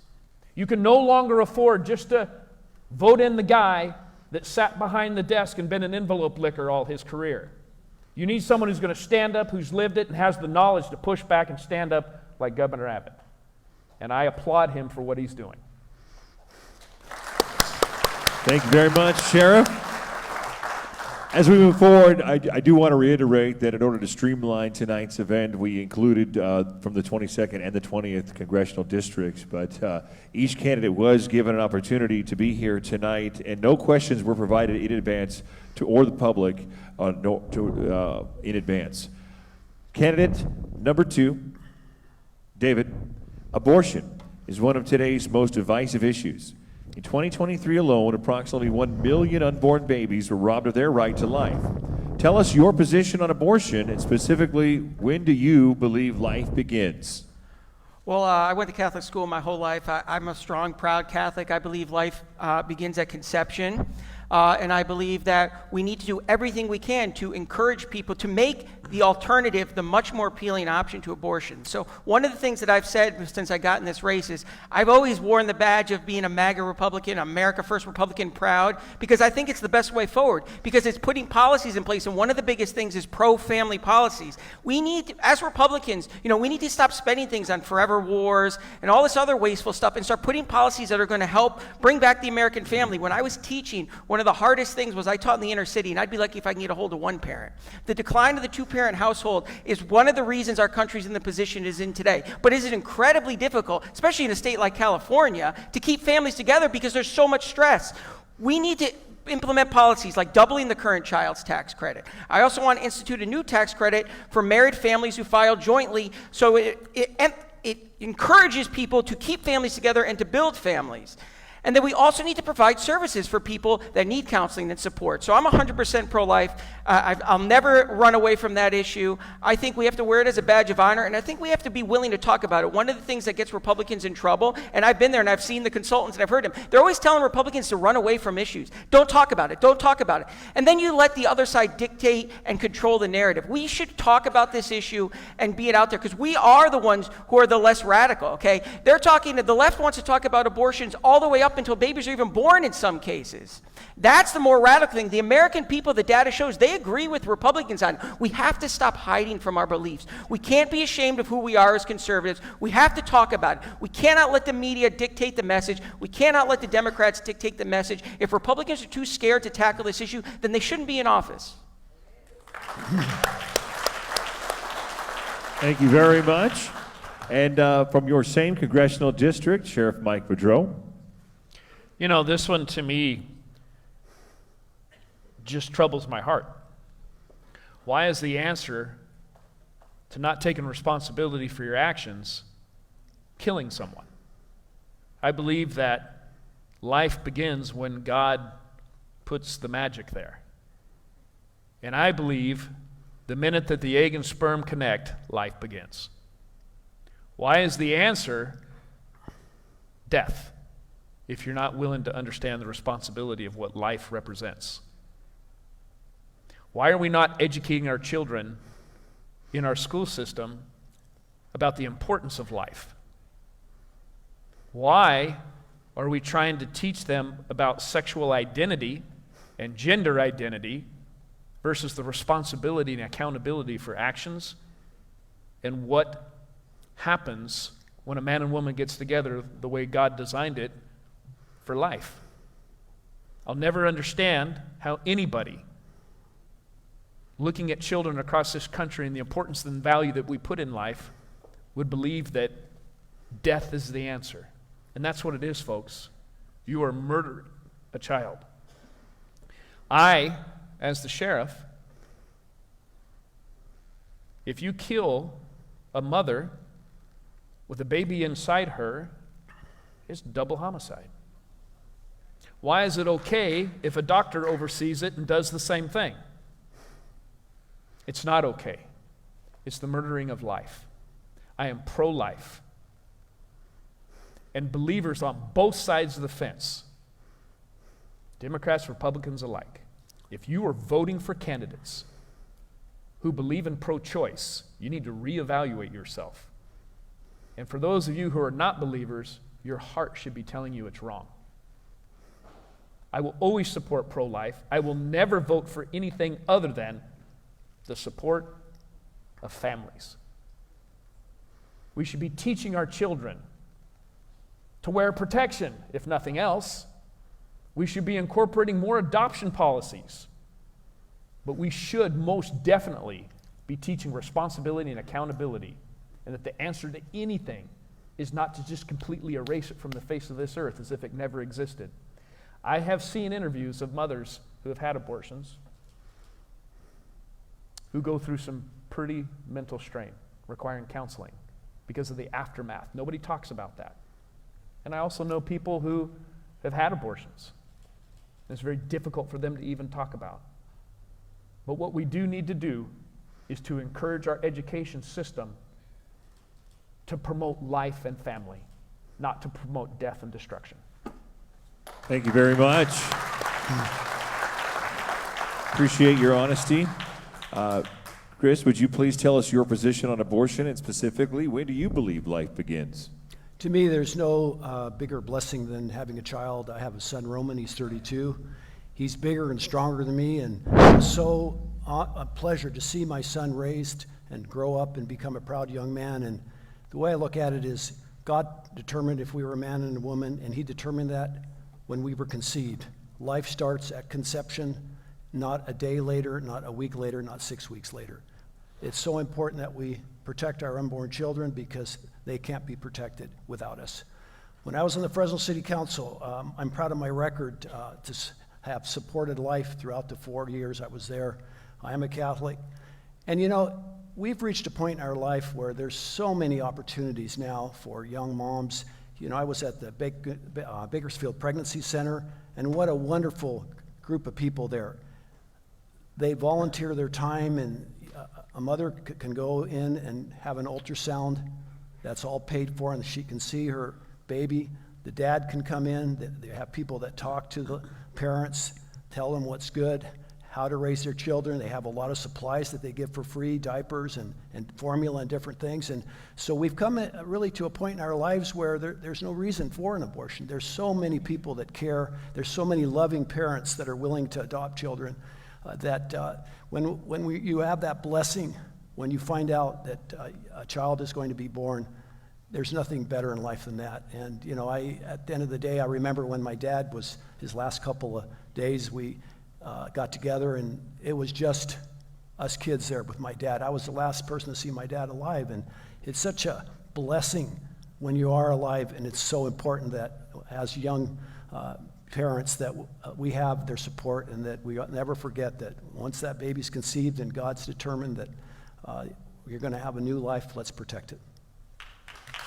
Thank you, Mr. Mathys. Our third question is with you. Starts with you, Sheriff. The current administration is calling on Congress to pass additional gun reform. Now, do you believe additional gun regulations are necessary to keep Americans safe, or are new regulations an infringement on the Second Amendment? So, I'm the president of the California State Sheriff's Association. I represent all sheriffs in the state of California. My record is clear that I support the Second Amendment, always have supported the Second Amendment, and I've pushed back against Governor Newsom and the recent Senate Bill 2, pushing against our Second Amendment rights. The Second Amendment was written for one purpose, and it's not for duck hunting, and it wasn't for shooting deer or dove on September 1st, of which we get the most calls for service. The Second Amendment was written because during the Revolutionary War, people had to defend themselves against tyranny. If you unarm the American citizens, you have left us defenseless against a tyrannic government. I, as the California State Sheriff's president, called for litigation pushing against Senate Bill 2. And during that argument, they said that we needed more training for people.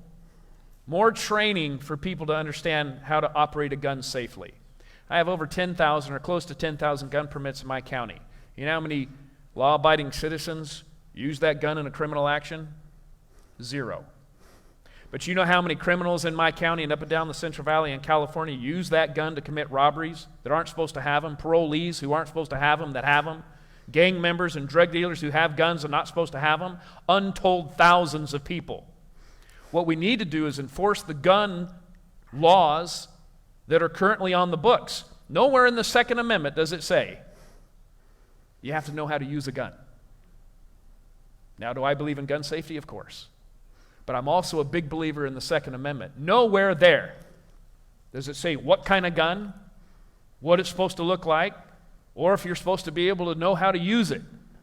What it says is you're able to bear guns, and that it is not to be infringed upon. I push back against the Biden administration for that, for violating our Second Amendment. Those amendments were put in place for a reason, and it was written number 2 for a reason. It was written number 2 to protect number 1.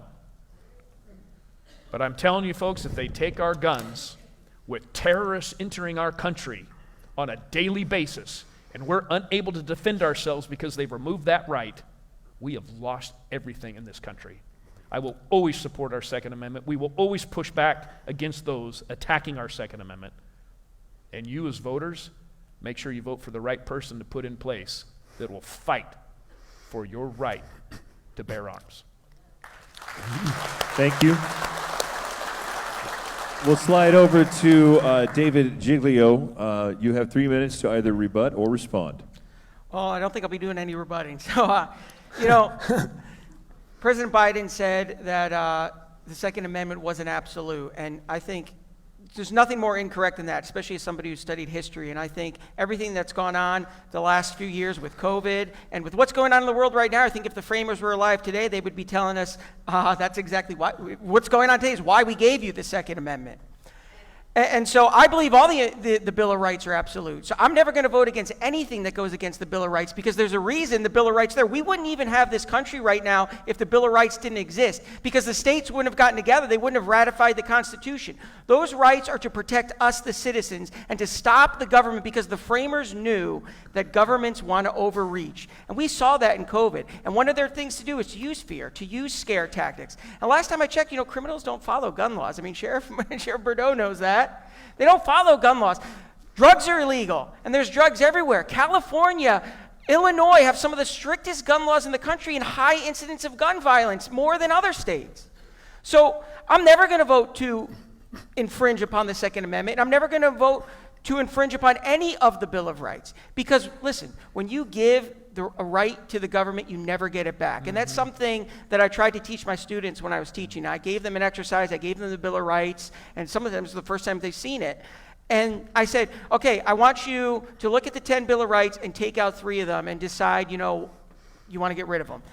And then at the end, they would, to my surprise, they all were like, well, I don't really want to get rid of any of these now, because they finally started to talk about them, realizing that each one of them had merit. So we can never give our rights away, because once you give it to the government, you never get it back. And right now, you see a government we have that wants to take more of our rights away. It's the Second Amendment. It's the First Amendment. They're coming after everything. Right now, right to speedy trials. All of our rights are under attack. And we have to wake up as Americans and think, you know, listen, I love sports. I played baseball. I love it. But we have to focus on this. This is this terrible time in our country. Our government is out of control. And as much as we love all of those things, we have to wake up to what time of it is, because we have something going on here that's terrifying. And we have to make sure that we protect our rights and that we push back against our government, because our government was never meant to be this overbearing. So I will never vote against it. There. Thank you. Thank you, sir. And now, candidate Mathys, you're a veteran. Can you please tell us how you've also been dropped into the pit of vipers, and we're talking about the Fresno City Council. So where do you currently stand on the Second Amendment and new regulations currently being passed? Well, I'm glad you brought that up. I started out real young being around firearms. You know, my dad, my brother Mark took us out hunting real young. I started out with that little Daisy BB gun, and then my dad said, okay, you're getting a little older now, and so we ended up with a 22, and then a 20 gauge, and then a 12 gauge. And so actually after all that, I ended up with the M16. And so to me, these are rights all that spell all about freedom. And if we lose that Second Amendment, we're going to lose our freedom. I can guarantee you that. Look what happened in Australia. Look what happened in Great Britain. If you're a citizen there, you cannot possess a firearm unless you are either connected to some type of law enforcement group or some kind of hunting group. An average citizen cannot get a firearm to protect their own family in England or in Australia. Here in America, we still have that right. Do you always wonder why during World War II the Japanese didn't come over and start invading us and going into the residential neighborhoods? Guess what? America was armed and ready. And that's how we need to stay, because it's not just about a foreign country, but it's about our own government. And believe me, they're coming for us. They are. They talk about a national gun registry. Why do they want that? Because they want to know what you own. When they know what you own, then guess what happens next? You get the right administration and the wrong people, they're going to start coming to our houses and start collecting our firearms. We need to hold on to that Second Amendment and fight very hard for it. You mentioned the Fresno City Council. one of the nut jobs on there, I'm not going to mention his name, but he said, you know what? Everybody has to put a trigger lock on their pistol and on their rifle in their house, and it has to be on all times. And so I asked the guy, I said, what am I going to do if somebody's breaking into my house? How long is it going to take me to take that trigger lock off? Am I going to have time to defend myself? Well, no, but you got to be safe. Okay. So what I did there is I worked with the National Rifle Association. I am a member, a proud member, and there's something called Eddie Eagle, and I showed this video to this councilman, and I said, look, before you can use a gun, you got to take the trigger lock off, because it doesn't work when the trigger lock's on. So fortunately enough, I was able to get one of the Democrats that happened to be a parole officer, and we defeated it, and we stopped it. But that's the kind of stuff that's going on. And so as Americans, you have that right to keep that firearm. Don't let the government take it from you, and believe me, they're knowing more and more. I had somebody steal a pistol out at the ranch, and all of a sudden I got a call about a year later and said, hey, we got your pistol. I said, well, how do you know it's my pistol? I thought you, once I registered for that gun, I thought you burned all those records, got rid of them. Well, we have a way of knowing. And so look, the bottom line is if you get a firearm from your grandpa, you should be able to take that without the government having to know about it. You should be able to possess a firearm, and yes, we have to be safe, but let's not make it harder. Senate Bill number 2, the way that's going, you have to have a note on your door to allow someone to come in if you have a business. If the note's not there, they can't come in. Thank you very much, Mr. Mathys. Again, unscripted, off the cuff, thank you all for your honesty. And if any of this is a history lesson to you, please go and research some of the things that they're talking about, especially some of the things that Mr. Mathys just mentioned right there. And we'll stick right with you for our next round of questions. You can start by letting us know the United States Congressional Democrats and Republicans have provided over $100 billion in aid to Ukraine since the Ukraine-Russia conflict began. If elected, would you vote to send additional funds to continue to support this foreign conflict? $44 billion of your taxpayer money you've paid in and worked hard for, has been now sent to the Ukraine. $44 billion that could have been spent on Americans. I am completely against that. Mr. Valadeo has voted for every bill to fund the Ukraine. I don't trust the Ukrainians. I think that the money is not being accounted for. You've already heard of fraud going on where money is missing. It's okay to help people, but at this point, we need to help Americans. We have homeless people. We have people that are struggling. We have gas prices that are way too high. We have inflation. Food, everything's expensive. It's harder to live in America, especially the last 3 years. But then we have all of this money to send to a foreign land. We have a border that we're not enforcing. Shouldn't maybe that money go to protecting our southern border instead of sending it to the Ukraine? It's time to put Americans first and spend our taxpayer dollars on Americans. Thank you very much. Mr. Giglio, the same question. Yeah, so I said earlier, I consider myself a proud America First Republican because I believe there's nothing wrong with that. I think every politician's duty is to do what's in the best interest of the American people. We're $34 trillion in debt, okay? Kevin McCarthy went out there and called himself an America First Republican and spent all these billions of dollars in Ukraine. We have to stop funding proxy wars. I love history. We got to look back at Rome. I mean, we cannot afford to do this. We cannot afford to be the world's police. We can be strong on national defense, but that doesn't mean we have to go out there and be on the offensive all the time, funding the world's wars and not asking other countries to foot the bills. So I would not give any more money to Ukraine. I would also not give any more money. We need to, NATO, they're backing out of their agreements. When President Trump was in there, he got them to finally say that they're going to pay their fair share. Well, not their fair share, but at least something more. And then Germany now says, well, we're not going to do that anymore. We cannot keep doing this. American people are struggling, okay? And they're losing faith in their government. We have to spend that money on our own people. The money we're spending on all of these foreign wars, we should take some of that money back, put it into, pay off the national debt, and spend the rest of it on America First policies like improving our infrastructure, passing my water plan that we have that's a national security issue. That could be a defense spend.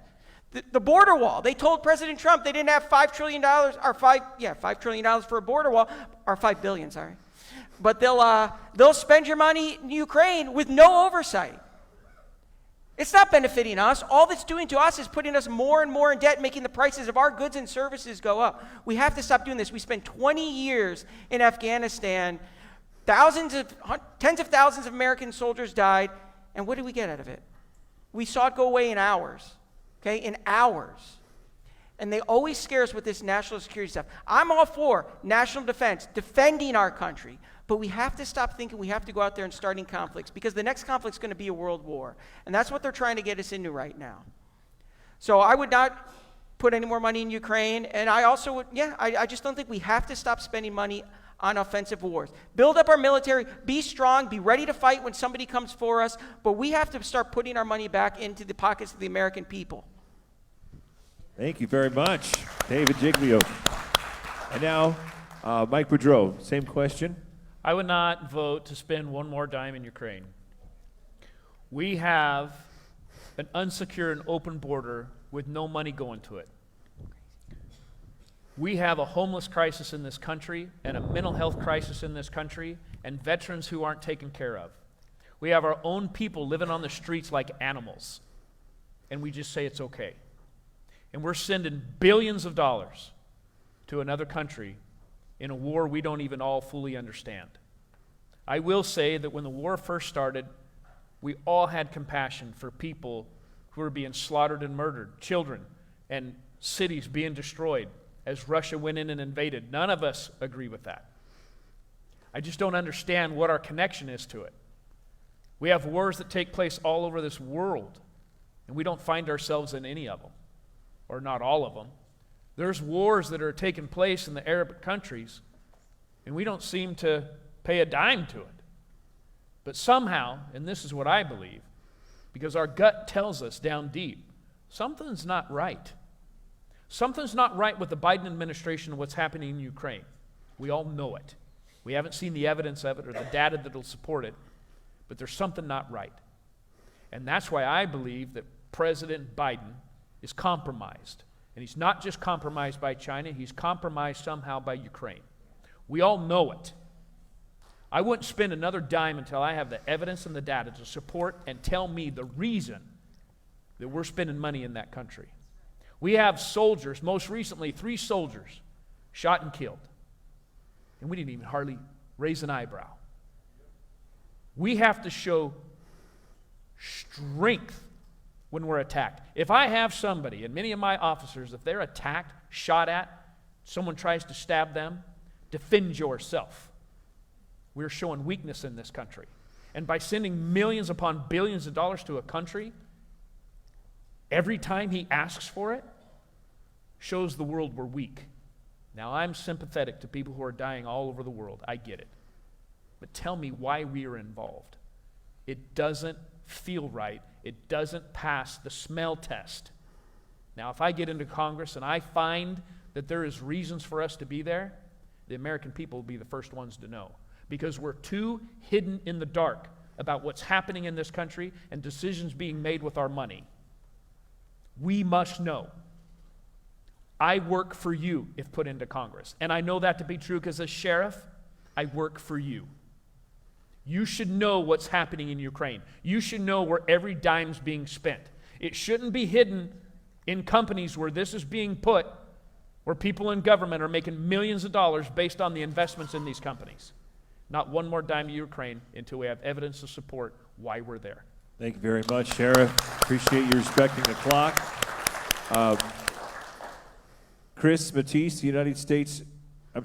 David Giglio, During Donald Trump's tenure as president, we witnessed low fuel prices and a path to energy independence. Shortly after Biden took office, new oil production was stifled and fuel prices skyrocketed. In your opinion, what is the best strategy to balance new energy production and environmental impacts on our lands? Well, listen, I think that, first thing, the climate crisis is a crisis engineered by people that are making a lot of money off green energy. And if they're really serious about this, one of the things they'd be talking about is nuclear power. They talk about green, clean, efficient, reliable energy, but they don't want you to have nuclear power. So we need to utilize our natural resources, okay? We need to go back to drilling. We cannot ban fracking, but we need to also look at what's going on. We need to reinvest in nuclear power. Nuclear power is safe, clean, efficient, and reliable. And we've been shutting down nuclear power plants rather than opening them because they use scare tactics because people aren't making money in it. And that's one of the things I've learned in this time. Everything goes back to the money. We talk about Democrats versus Republicans, but what's going on here is politicians are making a lot of money on not solving any of our issues. The status quo makes Washington rich, makes Sacramento rich, makes all of them rich, and it makes us lose. So we have to start doing smart things. We need people in there that don't care about making money. And that's one of the reasons why I'm stepping up. I'm not one of them. I'm going to have the least money in this campaign because they don't want to give me money because Kevin doesn't like me very much. Let's just put it that way. And I'm okay with that. I probably shouldn't even be here today. He kicked me in the teeth last time spending money against me, but he's going to find out that I don't go away and I don't shut up. Because there's a lot at stake here and people are suffering. And so we need to drill. We need to reopen the pipelines. We have to invest in American energy because it's a national security thing. We cannot become dependent on other countries for oil. Okay, we have a world right now that, every day it's like it could erupt into World War III. Imagine not being able, President Biden has depleted our strategic oil reserves to low levels. Gas has gotten out of control. We're back on dependence. We have to go back to President Trump's policies of drilling, of opening up. But if we want to balance the environment, we have to talk about nuclear power, and we need to emphasize nuclear power. So, yeah. Thank you very much. I thank you for coming in under time. To your opponent in the 20th Congressional District, the question was about environmental impacts on our lands and balancing with new energy production. Sheriff Boudreaux. It always cracks me up when we talk about climate change and environmental impacts. So I was interviewed most recently about how I, as a candidate, would solve climate change.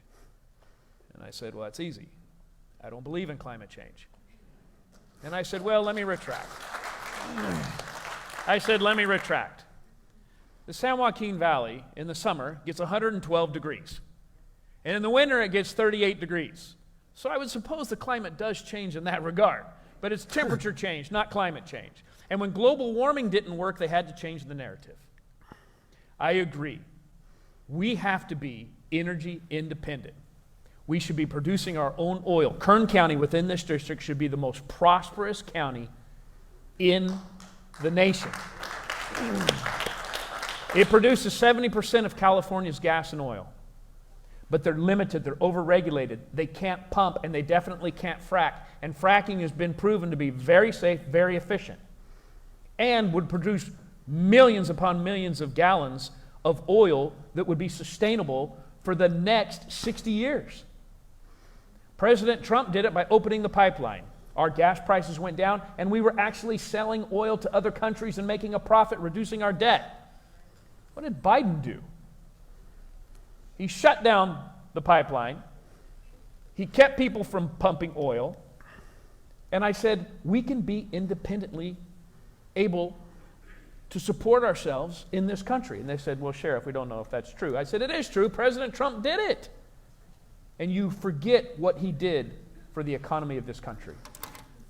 We can produce enough energy to where we're not reliant on any other country. Nuclear is important. I bring that up and have brought it up in many debates. They're trying to shut down the Diablo Canyon, and here's the issue. They put a pause on it. You know why? Because they can't afford to shut it down. It's producing good, clean, and efficient energy. I agree with nuclear. Back in Governor Brown's day, they shut it down because of environmental activists. 40 seconds, I gotta go quick. The issue with nuclear is it's the cleanest, most sufficient form of green energy known to man. It's not a nuclear bomb. It's nuclear energy. And ask yourselves, would our military make nuclear submarines and nuclear aircraft operating on nuclear if it was dangerous to us? No, it's clean and efficient. But if we had clean and efficient, cheap energy like a nuclear plant, big government wouldn't be making its money. Big companies wouldn't be making their money. We need nuclear power plants all across this country to be able to make us efficient. Thank you very much, Sheriff Boudreaux. And now, Mr. Mathys, again for you. The first thing that President Trump did is he finished the Dakota pipeline. The first thing President Biden did is he shut down the Keystone pipeline. How does that make sense when It's proven that you can move oil and gas much cheaper, more efficiently, and cleaner in pipelines than you have if you're moving it in rail cars or in trucks. Talk about climate change. Ask the people in the Midwest here in the last couple of weeks all about climate change. Ask the people that live in Buffalo, New York about climate change. America's always going to have cold times. The world's always going to have hot times. It's not because of humans that are causing it. We are blessed in Kern County with some of the best oil and gas reserves in the world. They talk about climate change and being environmentally friendly. How much sense does it make to bring oil and gas from the Middle East and Ecuador when we can extract it right here locally, refine it, turn it into gas, and use it? But because of the bureaucrats that we have, including government, or Governor Newsom, should I say, he's not letting the oil companies get more permits. He's turning everything down. Worse than that, he's using your tax dollar money and suing the oil companies and blaming them on climate change. And then he went to China and told the president there that, sorry, it's our fault here in California, when if you look at coal-burning plants, China, that's their biggest source of energy is coal-burning plants. So look, we're blessed with these reserves in the ground. Let's mine them. Let's bring the oil up. Let's refine them. And let's make sure that our young people have good paying jobs. And oil and gas workers, they make good money, but they have to be able to work. I talked to an oil worker in Bakersfield. He says, look, Chris, I'm sorry, I'm going to the Permian. I said, why are you going to the Permian? Because in New Mexico and in Texas, they respect us. We can work. We can make good money, and they're issuing permits. But we're not doing it here in California. Who are we hurting? We're hurting ourselves. Why is gas higher? Because we are dependent on places like Ecuador and the Middle East for our oil and gas. It's all not necessary. Have you just recently heard what President Biden did? He says, ooh, we got to stop natural gas production right now. It's just too much, and we can't take it anymore, and we're exporting too much, and we got to check the impacts of this. Do you realize that America is the largest exporter of natural gas in the world? But we have the opportunity to export more, have more energy, and we have a president that says no more gas facilities. And so with a new president, with a new Congress, and I think both of these gentlemen here would support oil and gas, we can get to where you can afford it again. I mean, it's ridiculous that families are paying $6 a gallon per gas. Why is diesel so high? We have to buy red diesel at the ranch because it's cheaper, and there's no reason for it. Thank you very much, Mr. Mathys. Sorry. We implore you guys, again, do your own research about some of the issues that these candidates are speaking about, and a great resource for that research is the New American Magazine, of which you can find some free copies out there on the table. You can also look them online at thenewamerican.com. We are going to have to wrap it up because of time restraints. Again, if you guys made it, braved the weather to come out here tonight, we really appreciate you guys coming out. We want to make sure you get out of here on time. And for those of you tuning in online, thank you for taking the time to do so. We are going to give each candidate now 3 minutes to give some closing statements. And Sheriff Boudreaux, since it was going to be your opportunity to lead the questions, I'll give you this opportunity to lead your closing remarks. Well, ladies and gentlemen, good evening, and thank you for having all of us. I've talked with both of these men many a times over the course of the last few weeks. They are good people. They're good men. They want the same job that I do. This is what I'll tell you. We're here tonight because you, the voter in Kings County, need to hear from us. You may not hear us 1,000 times on television, but you're important to us. We're here to talk and speak with you. Talk with us after. You hear what we have to say right out front. I've been the sheriff in Tulare County for 12 years, 11 years. I've been with the sheriff's office for 37 years. When I was elected to the position of sheriff, it was one of the most proudest days of my life. I'm truly blessed. I'm blessed with a family. I'm blessed with a job that I love. This is not something that I endeavored to take. I found myself in this position because I believe our country needs strong leaders. They need people who are willing to fight. They need people who have been in the fight. They need people who aren't intimidated, scared, or bullied. I've dealt with some of the most dangerous people the world has to offer. I've looked them in the eyes. I've been called some ugly names. Name calling doesn't bother me. Because I will stand on my own 2 feet and represent the people of this district as I have as sheriff in Tulare County. I have worked up and down California. I've worked with legislators, assembly people, senators, the Attorney General's office, and the governor's office. And as president of the California State Sheriff's Office, Sheriff's Association, I have sat with Governor Newsom multiple times, pushing back, saying that things are wrong. I've gone up and down the state and visited our border personally and recognized the issues that take place. I have a family just like you. I'm there fighting for my family and fighting for yours. We must have strong representatives who have been in the trenches. I've been there for 38 years in the trenches, talking with victims, talking with families, dealing with illegal immigration, dealing with the impacts of those who are coming across our borders, who I know people where their family members have been shot and killed by illegal immigrants who have been deported 3 times. I've been there. I've talked to them. And so when I hear legislators talk as if they know what's right, you don't know the Central Valley. You haven't lived with the Central Valley. I have. I've been there with them. And I've been here enjoying the Central Valley with you. I was born and raised here. I promise you, if I get your vote for Congress, you will not be disappointed in the fight that I take for the people who live in this district. God bless each and every one of you for being here tonight. God bless our families. God bless America. Sheriff Mike Boudreaux, thank you so much. And your opponent in the 20th Congressional District, closing remarks from David Giglio. So I'm the youngest one in the field in this race. I'm 35 years old. I was a teacher. I'm a political outsider. And I wear that with a badge of honor. I'm an ordinary guy because I believe we need more ordinary people in politics. We have an elite ruling class, okay? This is more than Democrats or Republicans. This is an elite ruling class that thinks they live outside the realm of what we're all dealing with. And they don't think that it applies to us. The rules don't apply to them. They apply to us, but not to them. And they want to do whatever they want to do. They don't want ordinary people in there. One of the reasons Kevin McCarthy spent $1 million against me last time in the primary is because he thought I was going to be a disruptor, that I wasn't going to vote for him as speaker, and he was right. I don't want to tell him that at the time, but I wasn't going to vote for him as speaker. Because I believe people like Kevin McCarthy are everything wrong with politics. We need people in there that aren't owned by anybody. I've never had the big money behind me. I've had to fight and claw just to be here today. I've had people hang up on me, tell me I was a nobody, that they didn't even think I was going to make it to the primary last time, and I did.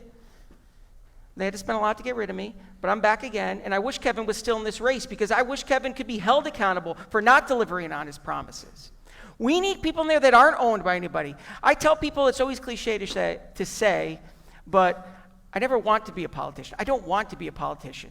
Okay, I like my job. I like being at my store. I like spending time with my son. But we need people that want to do something and deliver results. I knocked on thousands of doors myself last time, and I had people with tears in their eyes saying to me, they were just happy I was there. And they were like, nobody ever comes here. Nobody talks to us. A lot of your congressmen, they don't have to campaign in their district. They don't care about voting the way you want them to vote. You're always frustrated. Why don't they vote the way their constituents vote? Because they're not getting money from you to get reelected. They're getting money from Washington, from PACs, from Big Pharma, from Big Tech. They're getting reelected without having to work for you. We need people that don't owe anybody anything. I'm going there to do what I say, and then I want to come home. I want to pass my water plan. I want to cut spending. I want to get veterans and active service military men exempt from paying federal income taxes.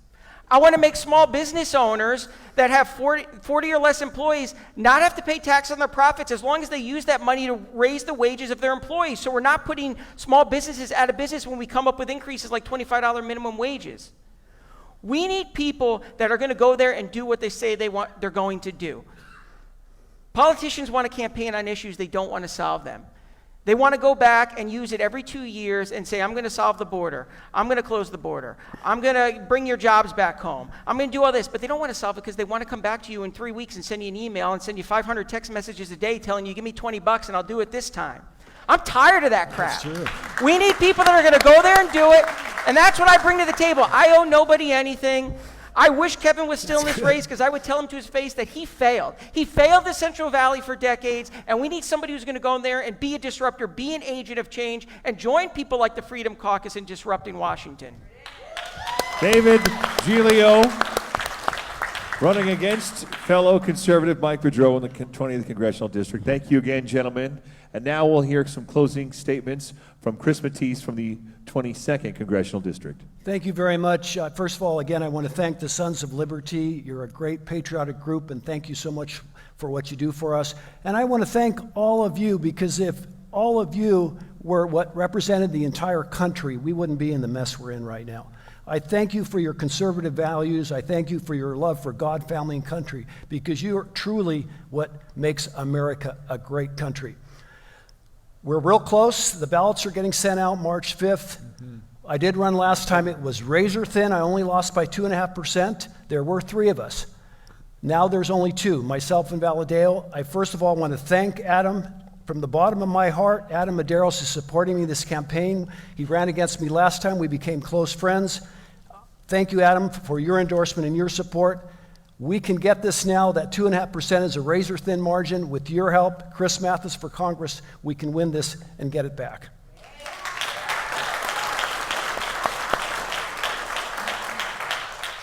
You can count on me to fight for you, to fight for your family values, to fight for us as Christians, to fight for our morals, for our children, for our love.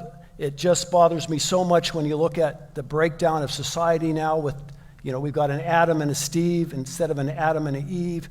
All of these things that you hear about that are happening. Look, God made the decision of who we are when we were born. We don't want men in women's locker rooms, and we don't want men competing against women in sports. Let's keep it the way it is. It's worked for over 200 years. We have a great country. Let's keep our Christian values. Again, God, family, and country. It'd be an absolute honor to represent you. I'll work hard. I'll fight for you. And we'll see you on Election Day. Thank you very much. Mathys, thank you so much. March 5th, you guys, put that on your calendar, March 5th. You'll have some decisions to make between now and then. Before you leave tonight, I would like to call up to the stage current 1776 Sons of Liberty President John Darpley. Okay, we'll do it. We'll do it. There you go. First of all, hey, Jeff Mora, this is why he was our first president, such a great speaker. Give him a good hand. What an awesome job that he does. Thank you all for attending and participating in our great democracy. Remember, when casting your vote on Election Day, the Constitution was written by patriots who are tired of being ruled without representation. Be certain your chosen candidate is represent you and your values. At this time, I would like to invite all our candidates, and the Sons of Liberty board to come up on stage. And for closing prayer, Adam, come on up. Grab these.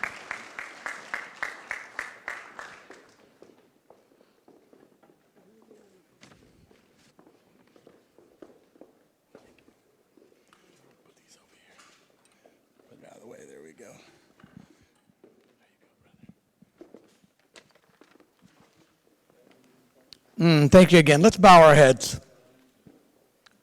Father God, we thank you for who you are. We thank you for the direction that you have for each one of these men and women up here right now, that you have called them for this purpose and this time.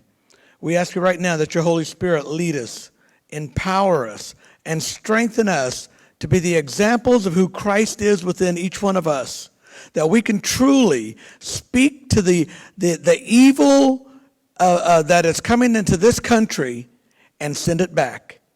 Father, in the name of Jesus, we lift up our Constitution. We lift up the Word of God to be the barrier and the standard that we stand on as we represent the people of this county, of this state, and of this nation. Father, we ask all these things in your mighty Son's name, Jesus Christ. Amen. Appreciate you coming. Adam, great job. You guys did awesome, man. I'm glad you guys all came out. Xavier, good job. Chris, good job. So let me say goodbye. Yeah, there you go. Are we done? We're done.